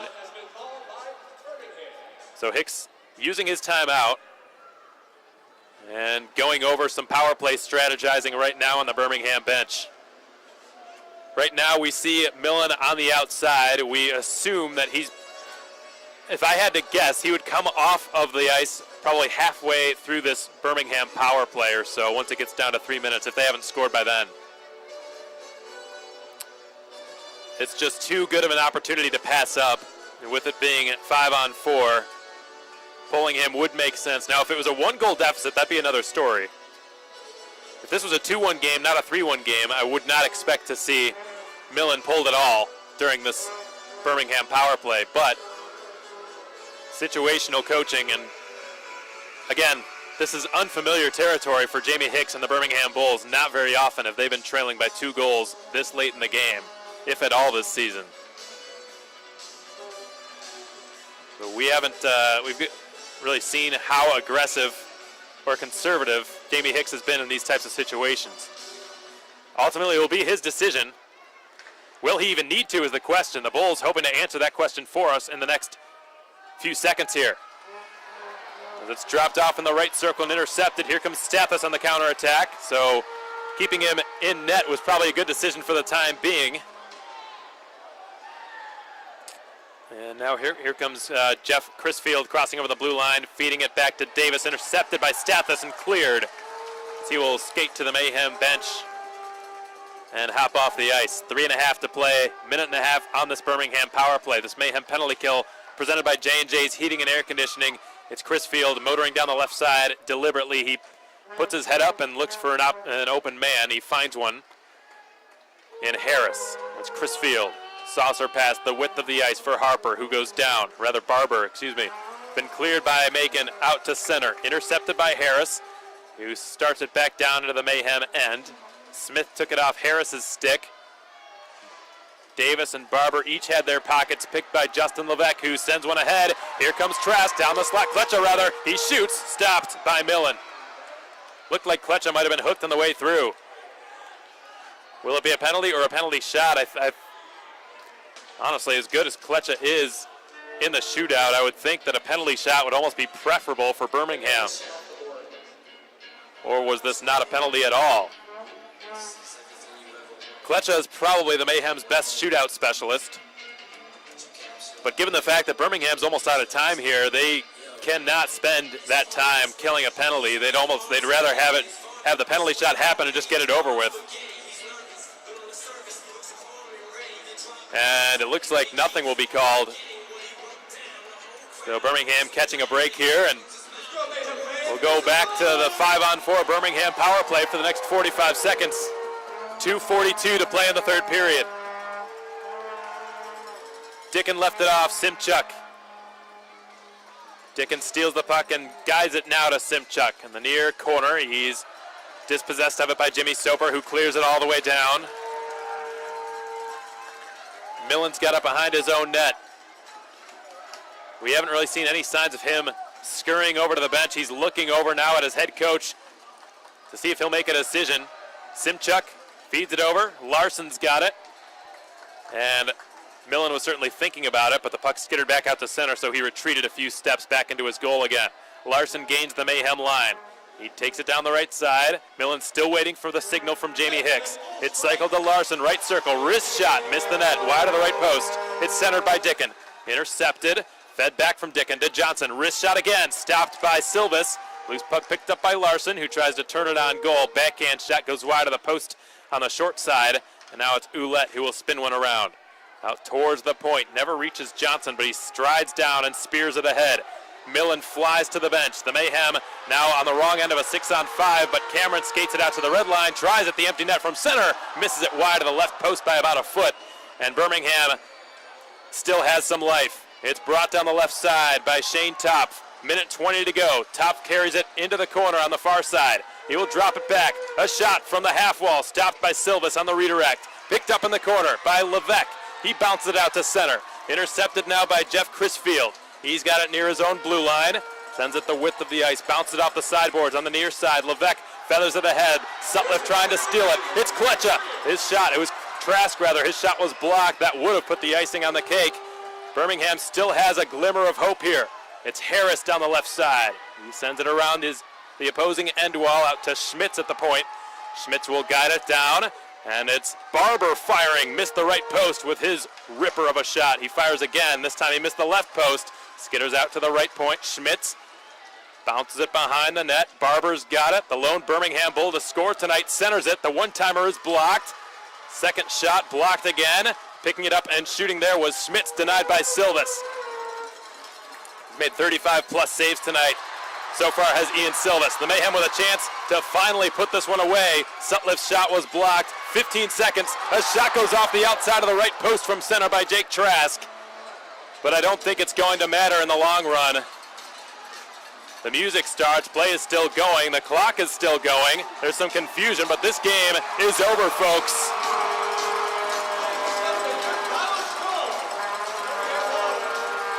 A winning streak of epic proportions comes complete. The greatest start to a season in the history of the SPHL is now over, and it came at the hands of the Macon Mayhem.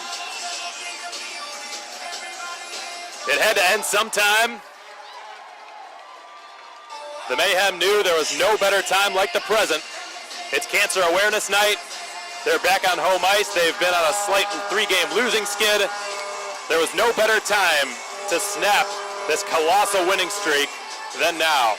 Birmingham drops to 11-1-1 in the SPHL standings. They are now tied with Macon in points. They still lead the SPHL because they've got 2 games in hand over the Mayhem. But the Mayhem have tied them in points with 22. Macon improving to 10-2-2 on the season. And will bow their heads in prayer now above the right circle in the Birmingham zone. For a well-deserved, hard-fought victory, the Mayhem improving to 10-2-2 on the campaign and have snapped a 3-game losing skid that was really starting to rub them the wrong way. The offense had dried up. The goaltending had been there, which made things even more frustrating for the Mayhem. But they fixed a lot of those problems tonight. They gave up a lot of shots. This is the first game in which they were outshot and won. It's the first time that's happened all season, so that's got to feel great for Ian Silvis, who, now we haven't even talked about him. The big story, the big headline is the Bulls' 11-game winning streak to start the year is over. There no longer is a perfect team in the SPHL anymore. And Ian Silvis, of all people, was the one to do it. A goaltender making his debut tonight for the Mayhem. And now the 3-star selection taking place down in the far corner of the ice in the Birmingham zone. Stathis Soumalides, who had the game-winning goal, which cemented the Mayhem's victory with just 25 seconds left in the second period. With his 3rd goal of the season, is tonight's 3rd star of the game. The 2nd star, I think, goes without question. Certainly could have been the 1st star tonight, but I don't think he's going to be complaining with a 2nd star of the game selection after such an outstanding debut. And I think he can sense it. He might be a household name here in Macon in no time. Ian Silvis, a stunning performance, 37 of 38 saves in net tonight in his first ever game with the Macon Mayhem. What a game he had in goal. One of the biggest reasons the Mayhem were able to snap this 11-game winning streak. This man, arguably the biggest reason. Dakota Kletcha with a 3-point night, was a huge part of all 3 of the Mayhem's goals tonight, is your first star of the game. He scored the Mayhem's first goal, he scored their 3rd goal, and he assisted on their game-winning goal at the end of the second period.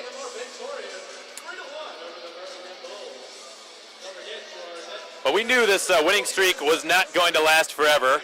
No team goes undefeated, as Brandon Fade put it back in the second intermission.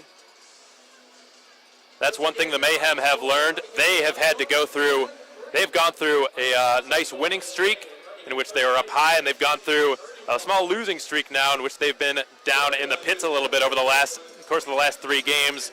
Birmingham has not experienced the latter feeling so far this season, and this is as close that they have been to experiencing that feeling. For the first time, somebody's been able to defeat them and knock them down a peg, but boy, oh boy, they're one heck of a hockey team, and they're, without question, going to make waves throughout the SPHL this season. I think they've, at the very least, proven that over this epic home-and-home series in which both teams really fought their hearts out. Both sides winning their respective home games by 2 goals. Birmingham 2-0 yesterday over Macon. Macon at 3-1 today over Birmingham. Thanks so much for joining us for tonight's broadcast, folks. We hope you all had a wonderful Thanksgiving holiday, and we hope you enjoyed the broadcast. To you Mayhem fans out there, we know you enjoyed the outcome. Macon 3, Birmingham 1. The streak is over, and the Mayhem will be turning their attention to next weekend, in which they hit the road. The Mayhem will not return to this building until December 7th and 8th, but next weekend they'll be up in Roanoke squaring off against the Rail Yard Dogs. They were able to defeat them. Jordan Ruby's first shutout of the season came against Roanoke a couple of weeks ago. But that is where the Mayhem will turn their attention to next. For you Birmingham fans out there, apologize for any time I called Birmingham Amarillo. Outside of that, we hope you enjoyed the broadcast from here. We know that you probably missed the talents of Alabama football voice Eli Gold, but we hope you enjoyed the broadcast all the same, in spite of the outcome. Again, 3-1 Mayhem, your final score. The 3 stars of tonight's game, Dakota Kletcha, Ian Silvis, and Stathis Sumalitis in that order. We'll be back on December 7th, folks. That's the next time that you will hear from me, as the Mayhem will kick off December, a 6-game month of December, by hosting the Roanoke Rail Yard Dogs on December 7th. And then December 8th, the very next night, Star Wars night, the Mayhem will also host Roanoke. Both games start at 7:30 p.m. Eastern Time. Till then, so long, everyone, and enjoy the rest of your weekend.